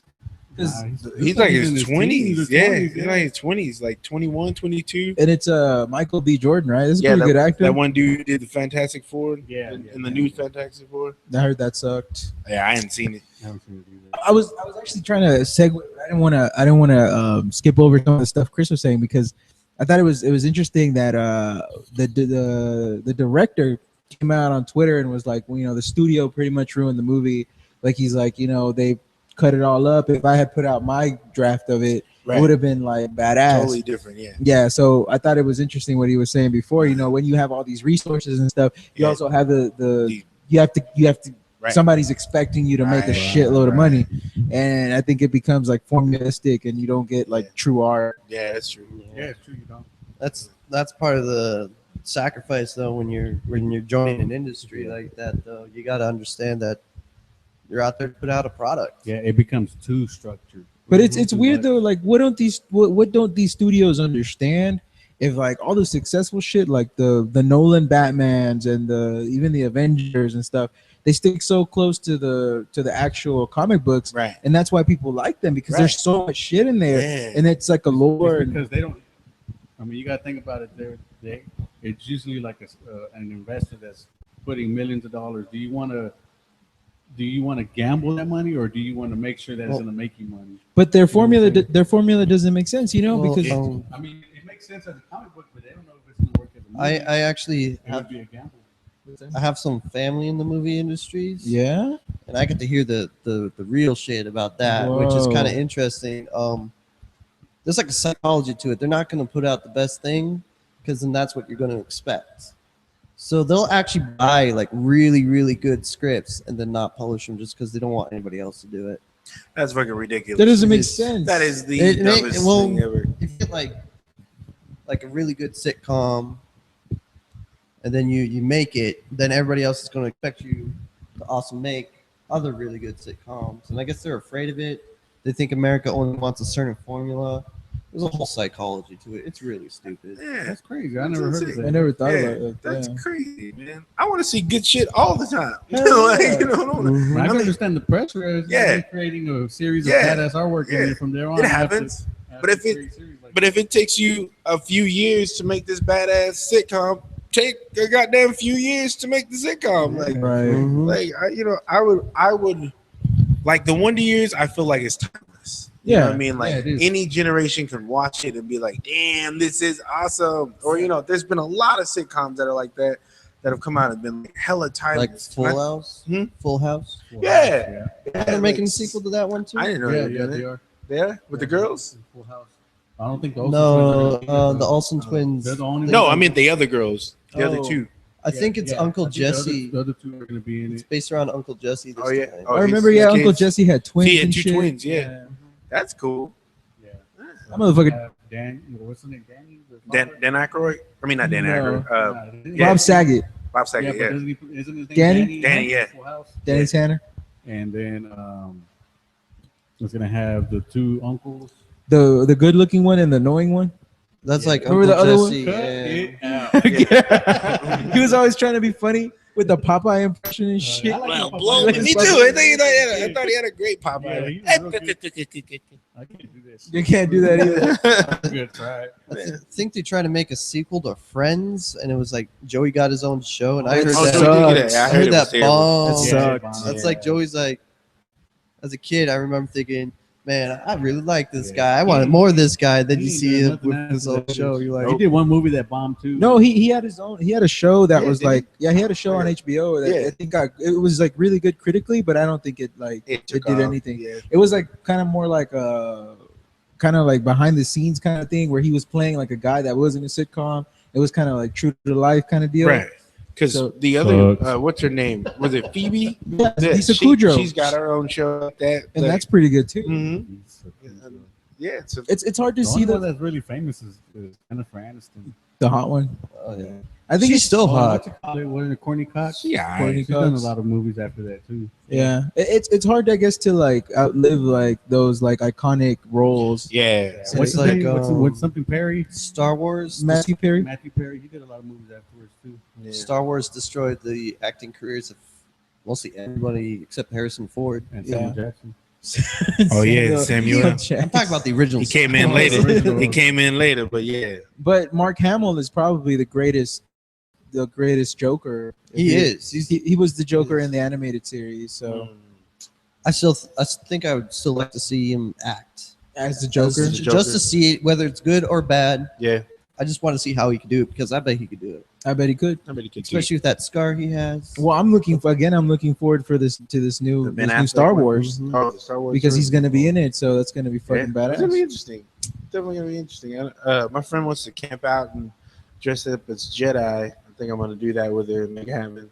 I don't think you gotta camp out. They're gonna show it on every fucking screen in every I'm sure they theater are, that yeah. day because there's so many people But gonna she be. wants Dude, to camp out. Disney is gonna make so much fucking money. Oh hell yeah! Like- Hell yeah! Dang. A bajillion There's dollars. Last Star Wars Well, movie? yeah. Oh my god. And those are like those didn't the expectations were there, but this one's got J.J. Abrams behind it, all this build up and shit. Like Yeah. it's supposed to be really good. So they're gonna make so much money. Yeah. It just Just from me alone. it all reminds me of the ironic thing about like the movie industry. Like I'm studying animation and everything. It's all about the build up. Doesn't actually matter if the movie's good. If like Dragons 2, great movie. It was like a beautiful movie, but How to Tame a Dragon? Is that what you're talking? I'm kind of afraid to see How to Train Your anything Dragon. that like you need your movies or anything what? because like you've been told like if you don't put out your best, it's Yeah, not really Oh, good. Well, the other thing is like I think people should know that a lot of people don't is like when you bootleg a movie, you think you're not harming anybody, but you're doing a lot of harm to the movie industry. Like, because where they make their money is not on DVD sales; it's on the opening week. Once it gets to the dollar movie, the industry isn't making any money on it. Mm-hmm. And what happened with How to Train Your Dragon is it's one of the best like animated movies this year. Well, maybe not one of the best, but it was a really great movie. But like a lot of the part 2 or part 2, I think there's only 2. Yeah, but it bombed because like marketing couldn't. They just screwed up, and marketing bombs. No matter how well you did, you just lost a lot of money. Mm-hmm. So when you can't make it back on the DVDs. So it's like with the Star Wars, it might be great, but it really doesn't have to be great. And that's the ironic thing is it doesn't have to because people are going to go out and see it. Yeah, right. But so you're fucked either way. If it's bad, you're fucked. You got your money. It's gonna be good though. I will take my word for it. It will be badass. It's got like the cast is amazing. There's gonna be one guy who comes like, look, that movie was terrible. He's gonna like, go back to this specific episode. The Simpsons. This was the word. You were wrong. The Simpsons comic guy is like worst movie ever. I guess that happened. More like the Simpsons movie. It was a bad movie. Hey, look, I thought it was all right. I thought it was all right. Okay. I watched it for free, but so man, it's the Simpsons movie. It's supposed to be the greatest. Yo, I think he ride up the dome on a motorcycle. Right? What You didn't love that? I wanted that. I thought that was awesome. Spider-Pig was funny. You know how I feel about that? I feel like if you were an avid fan of The Simpsons and you watched The Simpsons a lot, you probably weren't going to like that movie. But if you just were a casual Simpsons fan, you were like, oh, it's Simpsons. It's Simpsons. They got a movie. I got to be honest, I'm not a huge Simpsons fan. I mean, I did enjoy it. I was proud just because they had a movie. Like, you know what I mean? Like, The Simpsons finally had a movie. Like, that's what I thought. That's why I was, like, totally up for it. Yeah. I'm just like, this is something I've watched my entire life. And now it's gone beyond, like, just my small television. Now I can watch it on the big screen. Yeah, that's what I felt. I feel like by the time there was a movie, like the people who really loved The Simpsons, they already. It was gone. Like it was just like I honestly, when that movie came out, I hadn't watched The Simpsons in like fucking years. Yeah, same with you. Even now, like when was the last time you really was like, I want to watch the new Simpsons? Not so much. I watched the episode a week ago. Yeah, I watched one not too long ago. The new ones? Yeah. Was it okay or was it all right? It was all right. I don't even care about Family Guy no more. No, I can't. I never liked Family Guy. I used to love Family Guy, but it really went down the drain. Episodes. American Dad, on the other hand, I love American Dad. I love it. That was okay. I like I forgot. Never mind. Go ahead. Underrated show that I think doesn't get its props. King of the Hill. Definitely. Fucking King of the Hill is fucking dope. From Arlington. I hear it's actually based on Arlington. Of course, yeah. Arlington. Yeah. I think that's so. Man, I didn't want to move here just because of that show. I was like, gotta move to Texas. And then Texas Chainsaw Massacre. Anything with Texas in it. I know, right? Here. Kill JFK. Right? Did you know in Germany, Texas is Dallas, Texas, it was labeled the city of hate. Really? What the fuck? Yeah. It's an official title in Germany for Dallas, Texas. That's an official title, period. Because of JFK. Yeah. City of hate? The city of hate. I don't hate any of y'all. I don't try either, but nobody watching. They're lying. Nobody watching. You can look that up. Me and my band are writing a song. We're gonna call it "The City of Hate." The City of Hate. My brother has a song that's called "The City of Hate." Are you for real? Yeah. What kind of shit is this? I never knew that. We don't hate nobody. We don't hate nobody. You never been to the JFK Museum, have you? That's why we're called the City of Hate because we shot the president. In the actual we museum, didn't shoot his ass. The other dude did. In the actual museum, they talk about it. Allegedly. That's ridiculous. Yeah, it's kind of funny, like when you live somewhere and you don't actually go to any of the things. Like it's the fucking tourist attractions. Like I lived in Orlando. Never been to Disney World. Yeah. It's like, I'm not going to go to the touristy shit. It's all expensive. Like, I don't think I've ever been to the grassy knoll. Hell no. I work up the street from it.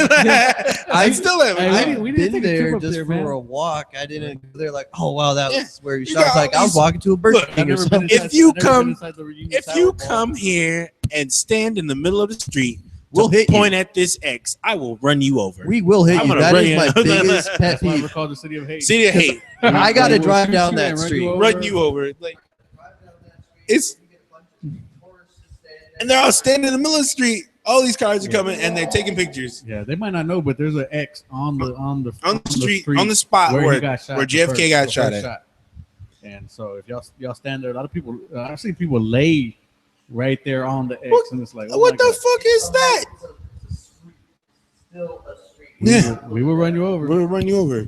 There's a funny bit by Patrice O'Neal where he talks about how like every person that's ever tried to unite people get shot when they were assholes and doing dumb shit. Nobody cared. Then they would try to unite everyone. JFK, his brother, Right. and then Malcolm fucking he hated white people. He was like fuck them. And then when he went to became Muslim, came back and all that shit, he was like peace and love, shot his ass. Yeah. That's why I'm not trying to unite nobody. I hate everybody now. Rizzle's actually watching this. Hi, Rizzle. Hey Rizzo. But she said a few years ago there was a. Yeah, there was a love. Like during the. It actually happened in the El Centro Gallery too. Right. Oh yeah. Yeah, that's right. Oh yeah. It was. They're trying to make up for. Even We though it's not our didn't even fault, do anything. but- That's what I'm saying. We didn't even do anything. There's so many people over there at the grassy knoll just banking over there. Don't come to Dallas for that. Like, You know, they saw all kinds of like maps. And yeah, all they are kinds of- scamming They're you. mostly You were- homeless people. You were they being are scammed. They're like, I'll show you all about the grass. Yeah. No, you got. I was got there. $5. I was right here in the bushes when it happened. And I was like, oh my God, shit like that all Why the do you look time. as young as me? We got dudes driving down there with the old like president replica car. and you can- giving you can take tours. pictures right in it. This is ridiculous. Like people are banking off this man's death. It's Don't- messed up. when you Come think here for about the it. culture, not for that shit. Don't do it. No, I always kind of thought it was weird that the museum was here for him. You think it'd be like where he's from or something? Like, why put it on the most negative spot in his life? And Exactly. not only that, but it depicts nothing but like the shooting. Yeah, and him a getting bunch of- shot. Like, it had Well, nothing the to do actual with. museum talks about like all the great stuff he did, but the very end of it's like the negative. Like, it's hard, dude. I almost cried in there That's brutal. because I man. got to watch. You get to watch the whole. The whole shooting. Well, there's like a little theater about the live broadcast of his funeral, and you Yeah. got to see little kids It was. from all over the freaking world, like Yeah, making reefs and saying this is for Dude, man. I got goosebumps. Yeah, yo, this Yeah, lady man. came in when we were having the show in my gallery, memorial show for JFK in the gallery. She was telling me that she was 6 years old and she was watching the television as he got shot. So they saw, her whole class saw him get shot. How, She got teary-eyed right then and there. I She's feel just like, how old was she when she came in? she? 60s? I think she was in her like 60s, like late 60s now. Wow. Yeah, I so think- it was I think crazy. the saddest part is when his wife was walking with his son down to the casket. Oh, That yeah. part is the part that got me. Yeah, that's just brutal. And then that fool died It's too. that one little casket in the big church. And then he died too in the His son? airplane crash. Yeah. Yeah, he did, right? In the plane crash. Yeah, It's like our 9/11 is our JFK thing. Our 9/11 is I'm our sorry. 9/11. JFK thing is like Our 9/11's like is our generation's JFK. Oh yeah. Like Definitely. I world's don't. I want to go to the memorial, but at the same time, I'm just like, We went Yeah, to it's we gonna went to the miss you. fair. We went to the fair last year, and then in one of the I guess one of the museums where they have stuff, they had a memorial for everyone that died like in Afghanistan and stuff. wow, yeah. Oh, yeah. That shit was so fucked up, dude. Because literally, it was like that whole back wall, this Yeah. wall, that Yeah. wall, and like it kept Yeah, going it's and kinda going, like the Holocaust. and we were just museum. like, what the fuck? Like, how many fucking people? And then you look at the pictures, you know, it's Yeah. like it's pictures of these people and their families, Yeah. like young cats, like 19 years old, Yeah. and it's just like, oh my god, we almost left the damn fair. It was like we can't even have fun because that's Yeah. so fucked up. Like, Yeah. It's just Yeah. But then you ate a turkey leg, and they were like, "Okay, we're all right." at the Yeah, same we did time, corn dogs. into the car show and shit. at the same time, you don't want to leave because of that, because then you're gonna feel like, well, that was disrespectful of me. Leave right then and there. Put the corn dog up there. Man. Oh, Rizzle did say that there is a museum also where he's from, so I take that back. Well, he's a Massachusetts guy, right? He had a Bostonish accent. We got a lot of Kennedy streets where I'm from. How's he talking Boston? He sounded like the parody of it is from The Simpsons is the Mayor Quimby. Quimby? Mayor Yeah. Quimby. Doesn't he have like a Yeah, Yeah, he has a or, nasal. I'm telling you, no, I can't do it. I can't do it. Yeah, he does talk like JFK. Yeah. Come on, Lou. I'm gonna need some more of them hamburgers. I can't walk them on Come on, straight. Lou. Nah, I'd like that's to. the police chief. Ain't it? The What's police. his name? That's Oh, man, Chief Quimby, Wiggum. my bad. I like Chief Wiggum. Chief, Yeah. Chief Wiggum's voice. It was always Yeah. me up as, come on, Lou. I remember when he that time that he set Homer's mom free because she cleared his sinuses. Oh He's yeah. like, What my did he sound sinuses. like? He's like,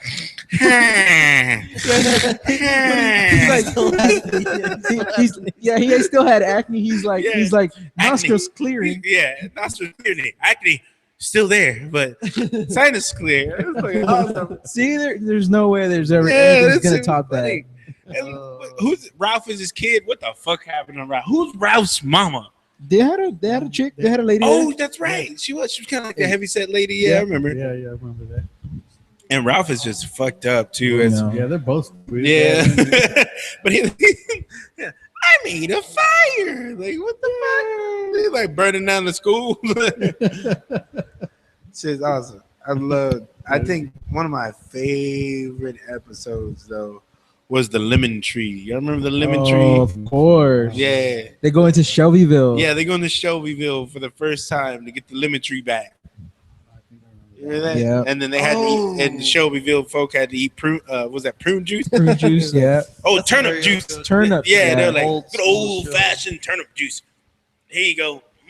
Yeah, I got like prune face and shit. And like the whole thing why they established two different cities was hilarious was because the guy who helped, I guess Jebediah Springfield Yeah. established Springfield, Yeah. and the guy who was with him, something Shelbyville, he wanted to marry his attractive cousin. Oh yeah, let's marry our cousins. So- we'll not marry our cousins. Like, oh, they separated because he wanted to marry his cousins. Yeah. And then a lot of people were marrying their cousins over in Shelbyville. Shelbyville. That's where all those hillbillies live. Yeah, that's where the hillbillies came from. I just want to let y'all know I am trying to check the YouTube for comments. I don't want you to think I'm playing favorites of Rizzle, but I can't see any comments. So if you comment, please leave it on our Facebook link. Yeah, go ahead. Message us Yeah. or whatever. What- That's cool. But I- yeah, Subscribe. I forgot to tell that last time. Oh, yeah, subscribe to our YouTube account. But You the get all YouTube this. comment section doesn't seem to be working on my phone. So Oh. But- okay. Simpsons. Yeah, I have an episode that like I'm kind of keeping in my back pocket for whenever I have a kid. The one where the one with the substitute teacher that Lisa falls in love with. Did y'all see that Oh, one? that sounds familiar. I It's can't been so remember. long. I bawl like a little baby at the end Oh, of that really? episode. Yeah, because she falls in love with him, like a little girl crush, and then like, cause he's like really nurturing to all his gifts, and of course Homer isn't. Right, Like they go to the museum and stuff. right. Right. And at the end, like he leaves, he has to go because it's the end of his thing, and he like leaves this little note on her desk that's like, you're gonna be okay because you're you. And like I just, yeah, oh my that's god, right. I bawled like a little That's kid. right. I remember that. Like she needed Yeah. that. That's one I have. Like I'm gonna watch with my unborn children. That's dope. I like the episode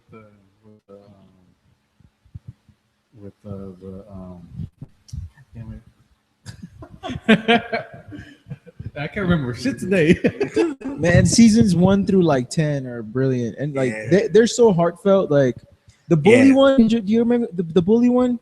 White Michael Jackson. Why Michael Oh, Jackson? shit. Happy Michael birthday, Jackson. Lisa. Yeah, happy birthday. birthday, I gotta remember that. Yeah. Michael actually guest starred and sang on it, right? No, he was the voice. Yes, he was the Yeah. voice. Yeah, but there was some other. The character was some heavy set dude who was a Jackson, who's a mental patient. Right. Yeah. He believed he was Michael Jackson. Yeah, I remember that. That was a good episode. Yeah, it was. You know what show used to make like there's this fun show that would at least gave me some really hard cries for like I was crying for like 10 minutes. Man, It's House. People don't think about it, but the show House, I've only seen a couple of The house was episodes. good. there's some heartbreaking episodes, especially when you watch if you binge watch that you see some of these episodes, you're like, he really loved her. She's real. It's real. It's real. I was crying real bad. I was just like, I can't watch that. I hate in them public. damn TV shows that do that to you too. You're all into it and some shit happens. You're like, what the fuck, man? Futurama had one where the dog from the past, like, Oh yeah, Yeah. he stayed waiting out in front of the I storefront was for like, years. why did Oh, they do that's that? fucked up. What Yeah, was that the would have point hit of me that too. episode other than to upset us. Yeah, like here you go. Like he found him. He was made of like some sort of weird mythical material, dogmantium or something. Yeah, What the fuck? Yeah, I remember And that. then they just like bring him back to life, and like Fry's like, nah, he had a whole other life after me, and blah blah Yeah, blah. I'm not he's gonna bring him waiting back. He just waited And then in they the do a flashback to the past, and the dog dies waiting for Fry. Yeah, Oh, for years. I was a decade. crying. That's I didn't fucked watch up. Futurama for a week. Yeah, I was like, I would ever want to watch shit ever. that was So terrible. fucked up. Great writing, but why would you leave it sad? Like Yeah, that's Why? fucked up. It was funny. I had a friend tell me. That was funny to you?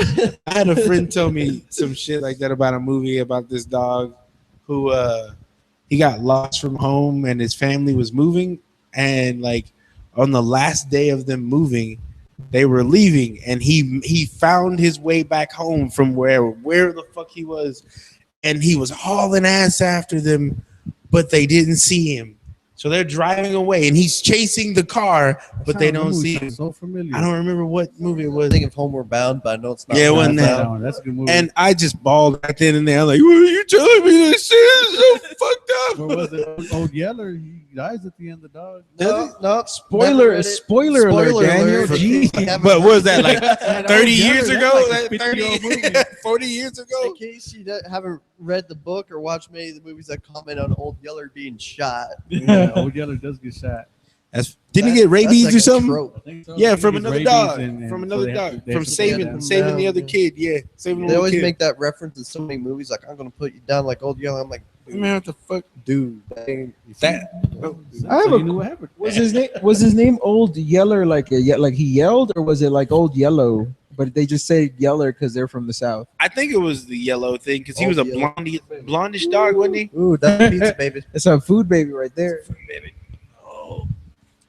You gotta stretch it out a little bit. I had to move around because I was like, Cramped up. yeah. Now you can't see Ray, so Ray might have to shift yeah, a bit. Ray. I'll be Come on, Ray, safe. rotate. With that big black booty. Ooh, I'm so shiny. You're all Jesus. sweaty. Look at you. No, I'm not It's sweaty at hot. all. You guys know what the temperature was today? 112. I thought it was 103. Oh, 103. It's still hot. Hot as right. fuck. You know what It's the temperature over was? 100 is hot. Yeah, you know what the temperature was, Kenny? Yeah, 103. Hot as fuck. Yeah, That's right. Hot as fuck. We I didn't, told- there were no numbers. We used letters. I told, It's hot as fuck. Daniel and Ray this, but like living up north, someone told me people can live in 100-degree weather. I would have been like, that's bull. There ain't no Now you way you live can in live in 100-degree. Now I live in it. Yep. But I know if I came down here and there's 100-degree, I'm like, I'm getting back on that plane. I'd pass out. I couldn't handle it. What's the weather like in Boston. Boston right now? 80s and 90s. Beautiful. 80s. You can check on my phone, but Yeah, it out. Boston. I figure think it's it's not like that big. I say 83 to 85. If our I know- Boston listeners are listening, let us a know. few weeks ago Boston. it was like 60, but they get like cold drafts coming from the ocean. Right. So What was it? That sounds nice. that would take me a minute. Let's see what Yeah. else to do it. But Never mind. weather's weird up in Boston. In the summer Yeah. we'll have icicle grass. Yeah, because somebody posted a picture. Was it today or yesterday? It'll get And it'll it was- get up. and like it had like New York's, Boston's, and I think I forgot where else, but they were all in like the 80s. That sounds Yeah. good right now, man. That it sounds good to you, but when you're used to like below zero weather in the winter Yeah, 80s is hot as hell. and it's humid, it's hot as hell to us. But But what let I- them come to 110? Yeah, I know, 100. like down up here. in Maine, when I'd go to like the church camp, in the morning you'd have to shower outside. Oh, 66. right now it's 66. It's night over there, right? During the day it can. Well, it says on Friday it's gonna be 85. 85 on But Friday. like That's I'd good wake in up in the Texas. morning Badass. in camp and like the grass would be hard because they turn into ice. And everyone's wearing sweatshirts and they expect us to shower at those like outdoor camp showers. right. And then in the afternoon we're like getting as naked as we can. Damn. You know, because we're like sweating. It's hot. That's like spring. That's springtime over here, or is I guess so. It goes fall? up and down like Where it's crazy. like cold in the mornings and then it's hot. In the Oh afternoon? yeah, that shit Yeah. is brutal. But that's all summer long. Apparently, somewhere in the Middle East, it's like 120 degrees. No, thank you. Damn. No, thank you. I'd die. Fuck that shit. I even turn the fan on in the winter down here. Yeah, I'd be walking around with a fan on. They just have a little. How do you walk around? You're just like, Yeah, I'll have that shit like mounted on my chest. The air conditioner. That's why they wear those I robes. saw You this ain't- truck you know the other nothing's day. underneath Somebody installed an air conditioner in their fucking van, like a window unit. that's badass. Yeah, I was just like, that's some ingenuity, like a motherfucker. It was in the back of the window, and it was boarded up and then taped. Shit was real. I've seen that. Like there's a thing on Facebook I know that has a meme with this truck on there, but I saw the actual truck in real life riding around the city. I was just like, what the fuck? That's awesome. Hell yeah, it is. I'm just man, fuck this Yeah, is that too is damn possible. See, this how you get creative, man. hell yeah, you do. I probably told you guys before, but I don't think I told people. But like Rizzle's family went camping with them last year. Mhm. Like the whole Filipino family, like they in their tents were actual like those window air conditioners inside the tent, like it was an actual window. I was like, yo, this ain't camping. This is glamping. This ain't really camp. They had so many electrical things. Hey, I'll do some glamping. But then when night came around and I'm trying to sleep, I'm like, man, I wish I was in that tent with the air conditioner. There's one with two. I was like, oof. I wish I had that I air know you can buy them, conditioner. the ACs for camping and stuff. You can These buy were them. regular ones, so it's like they took them out of their window at home. Oh yeah, where'd they plug them into? Well, it's a campground with actual electrical outlets. Oh, We had like a fire going, but we also had like floodlights all over the place. I was like, this doesn't feel Yeah, like that is- camping. that It is feels like camping. camping, but it doesn't feel like camping. That's rigged. I don't know. Yeah, I know, right? Like her dad's like funny. I can't tell when he's joking. Sometimes we went to the Walmart to get supplies, and he sees like one of the mini fridges, and he just looks at me, and I'm like, no. He's like, maybe, and I was like, no, come on, really? What mini fridge for what? He wanted to get the mini Oh, fridge. what the fuck? I guess. Might as well just get a mobile home. Yeah, get the mobile home. Fuck it. Well, I heard rumors that next time they do it, they're actually just going to get the cabin. We just like, there you go. Yeah. They have cabins on the grounds. That's too. another really good episode of The Simpsons when they fucking go camping. You guys don't remember that I don't one? remember They go that. into the woods. And Homer then they ends get up, lost. They get right? lost. Oh shit! Swiss Army knife. yeah, Homer ends up in a big moss thing, and then he comes out. They think he's Bigfoot. Yeah, I remember that. Badass episode. Oh. It all goes back to that. That reminds me of the X-Files episode too. I Oh. bring you peace. I bring you love. Like killing me brings peace and love. Yeah. My favorite bit from that episode was when they do a polygraph on Mo, and the first thing he says, he's like, it blows up because he's lying. Oh shit. He's like, He's like, what's your name? Mo. he's like, Or- I have an important meeting. He's like, I have an important date, and the thing's like wrong. And he's like, okay, I'm gonna stare at the Victoria's Secret catalog, and the thing still beeps wrong. He's like, Sears catalog. It's one of the greatest They episodes. put Homer on one of those and it exploded too. That's what Yeah. that was, yeah. What's your name? Homer. And then they had him on a bunch of like, they had him on a treadmill, and they're like, "What's this for?" He's like, "Oh, we just thought you needed the exercise." Yeah. He's all just like. Yeah, man. Yeah, there's a lot of badass episodes, man. Yeah, they I don't like make the him one where he eats the jalapeno. Oh, And he like And it was like Hallucinates? peyote. Yeah, it was like a peyote. Like he went on this psychedelic journey. Yeah. psychedelic trip. Yeah. and with the coyote, The it was, coyote, yeah. Johnny Cash. Oh yeah, Johnny Cash. I remember that. Man, I've had experiences like that. yeah, the chili pepper. No chili pepper experience. Pour wax in his mouth so he could eat. That's crazy. You guys want to check out what's trending? Yeah, See, let's we see what's trending, and then we'll end it on that. wrap it up. Have some commentary. Yeah, you know how we do it, man. I can't wait 1 more month and my solo show, man. 1 more month. I got like, we say, 10 more pieces to do. And what day is that showing? Again, September 5th at Epoca in Deep Ellum, Dallas, Texas. The name of the show is a wolf in sheep's clothing. If you want to know why, come to the show. It's very graphic. Oh, here's some stupid stuff. I'll just go through it. Right, You guys, okay? A news anchor walked off his set because he didn't want to hear another Kardashian story. Yeah, I seen that one Hey, today. look, hey, I mean, nobody wants to talk about. Yeah, him, so yeah, we're you gonna got- pass on that You're one. gonna Yeah. pass on that. We're walking off. Would you pass your driver's license test if you took it today? I think I would. I don't think I would. Not the rent part, but I think the driving I would. Part. Would you be when you took it? Were you nervous as fuck, or were you Yeah, just I like, Oh yeah. I was so nervous. I still haven't taken my driving. You know what's license messed up? test yet. Like, now. We were supposed to do it this summer, but we say that every summer. We can do it this summer. It'll happen. It'll Just let me happen. know, Ray. It'll Just happen. let me know. I got the written part done, y'all. Next week. I'm riding But- dirty. I remember when I took my test, Oh, you know what? and my We need to hook up the GoPro? the GoPro to your. So when I take my test, that'd be funny. it probably wouldn't even be funny. It'd But- probably be me like driving around the corner. Oh, Like, You know what my driving my what do you call him? The test giver? I don't know. The The tester, person yeah. said like, you know what amazes me about your driving? And I was like, ooh, a compliment. He's like, she's like, you're the only person to use your turn signal. I was like, in my book, that should be a fail right off the bat. Mm. Yeah, they But- should. Well, Massachusetts, I know they're a lot harder on it, but half the people here don't even use a turning signal, and they almost merge into you. And you're just like, how am I supposed to know you wanted to turn? Well, it's because you're allowed 3 points off.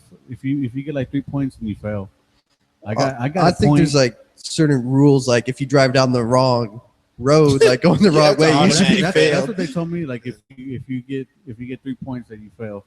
I got a point because they said that I didn't stop far enough back from the stop sign, and I was like, oh, I thought we went up to the stop sign, not like you're supposed to be like before. I don't know. That was her rule. There's supposed to be a line that you stop Yeah, on. but And there wasn't a my line, biggest though. pet peeve of driving is when people park in the middle of the crosswalk. I'm like, you know, you ran that. They're just like, no, I didn't. I was like, you run it.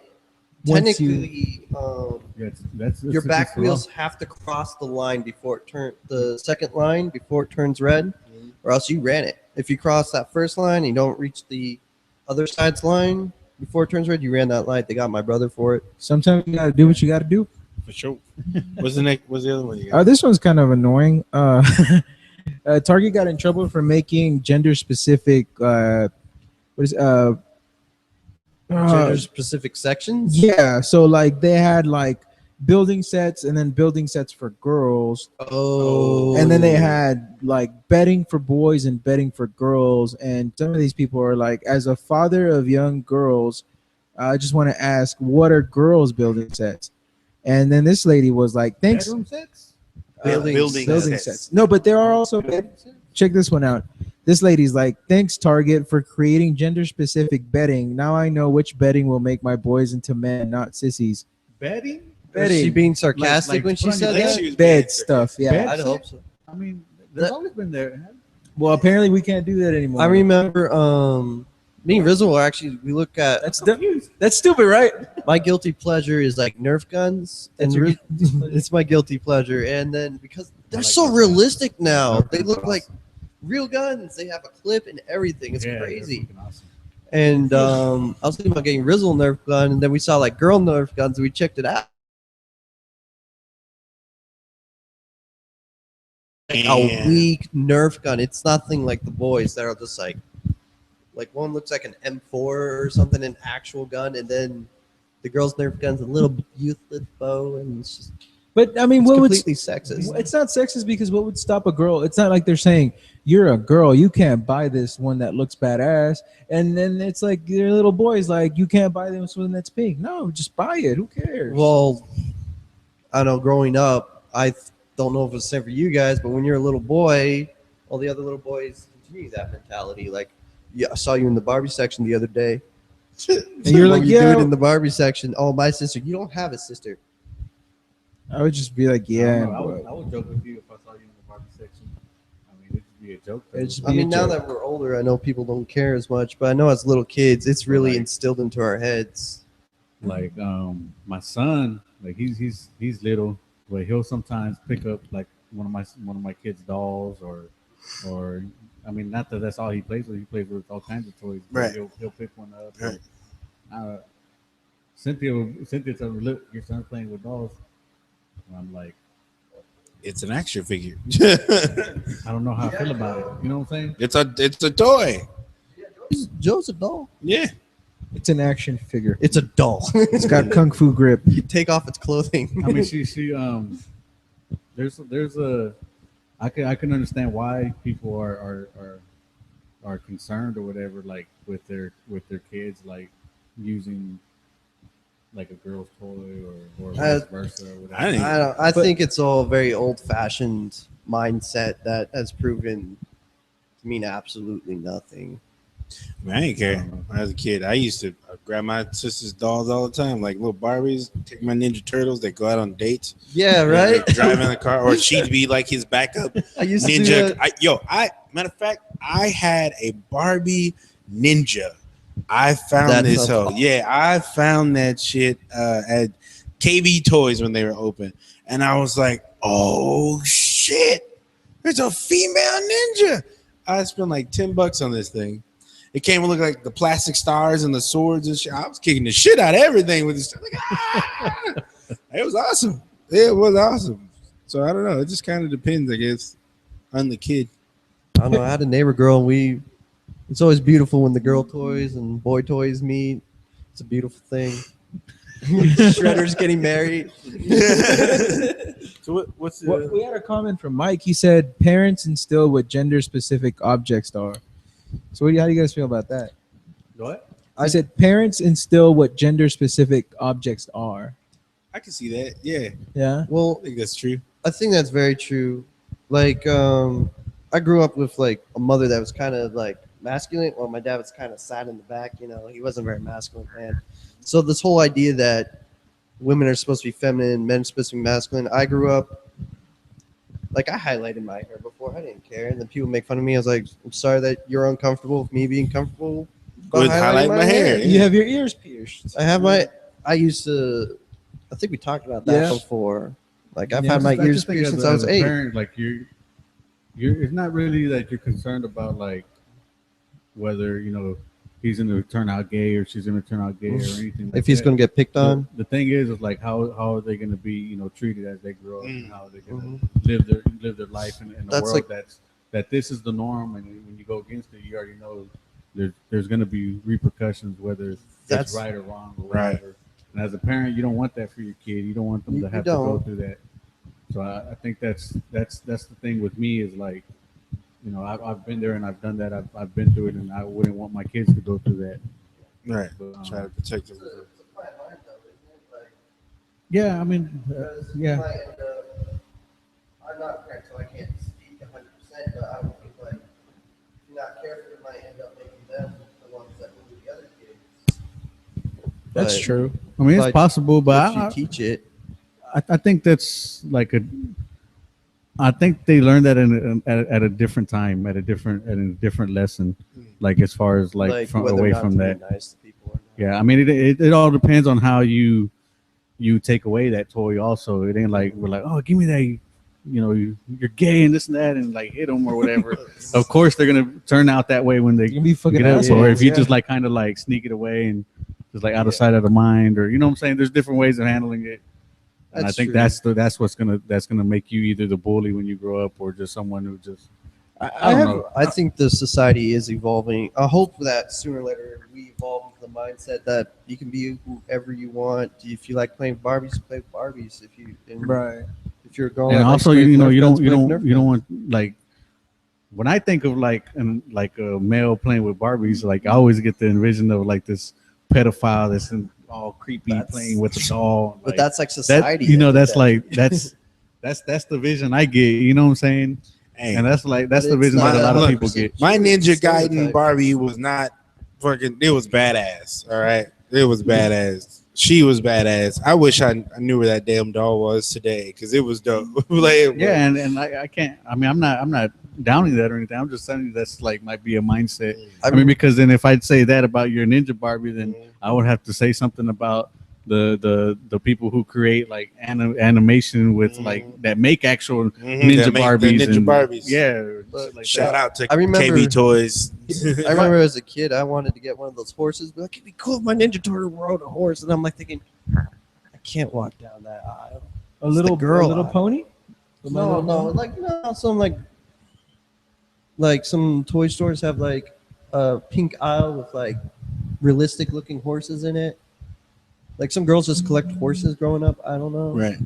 I was just like, I want to get one of those horses.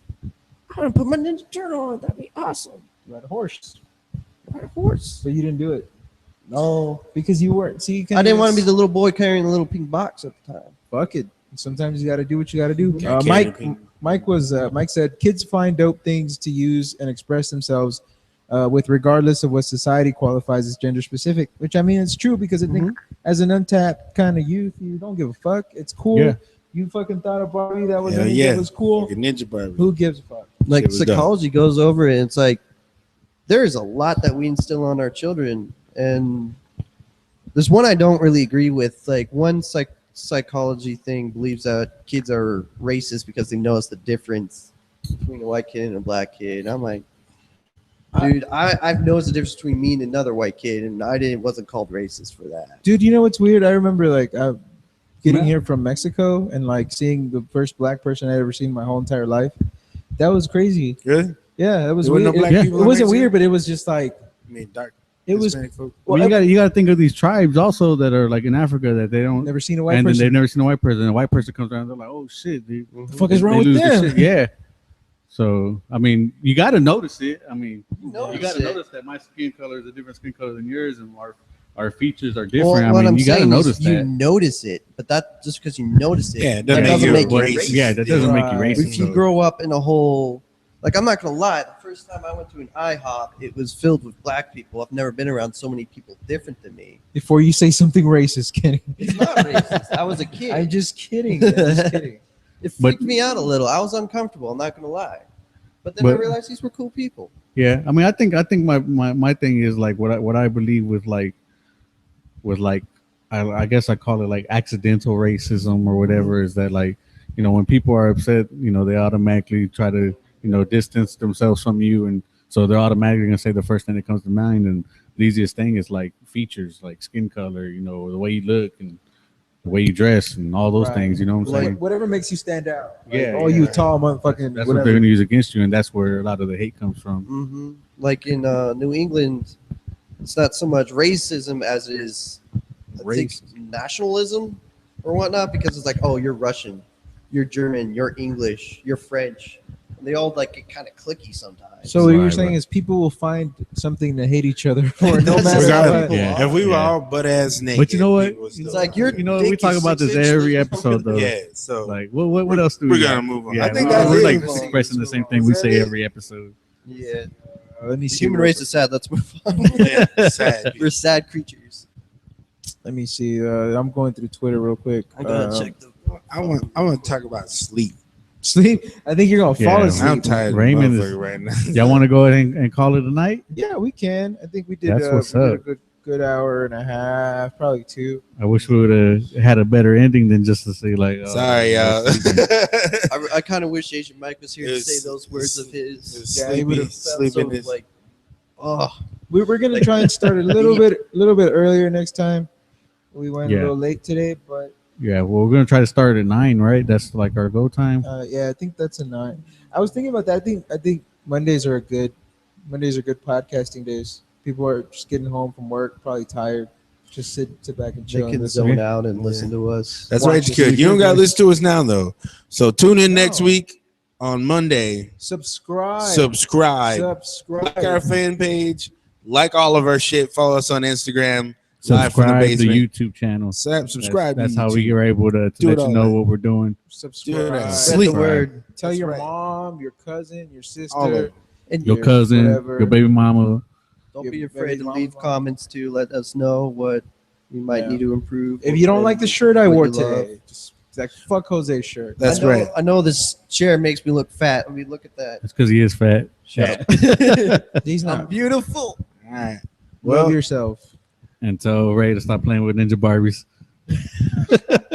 Hey, I want to play with Ninja All Barbie right, y'all. right now. It's a dope Just hearing Barbie. about that. If somebody out there can send us a Ninja Barbie for all of us, to Yeah, no have, shit. We'd Yo, love a I Ninja would love Barbie. to find that again. So if We you guys, I we just would give it to put my in daughter. the gallery somewhere. yeah, that's Right. right. Hide it all day. I want one for each of us, and we can all like fucking have a badass play. Y'all Could give you me a imagine, Barbie. I'm gonna give it to my daughter, not my son. We'll make Sorry. it. We'll make it. But happen. that's just what I'm gonna Imagine do. us, like hanging in the rafters and like hiding, and people go, "Oh, that's Barbie up there. Where do you do a tap?" Is that Mike? Yeah, Mike's Alright. like, fuck yeah, subscribe. Yes, yeah. Asian Mike. subscribe. Fuck yeah, subscribe. Yeah, buddy. All right, All right, America. Peace. Sleep well.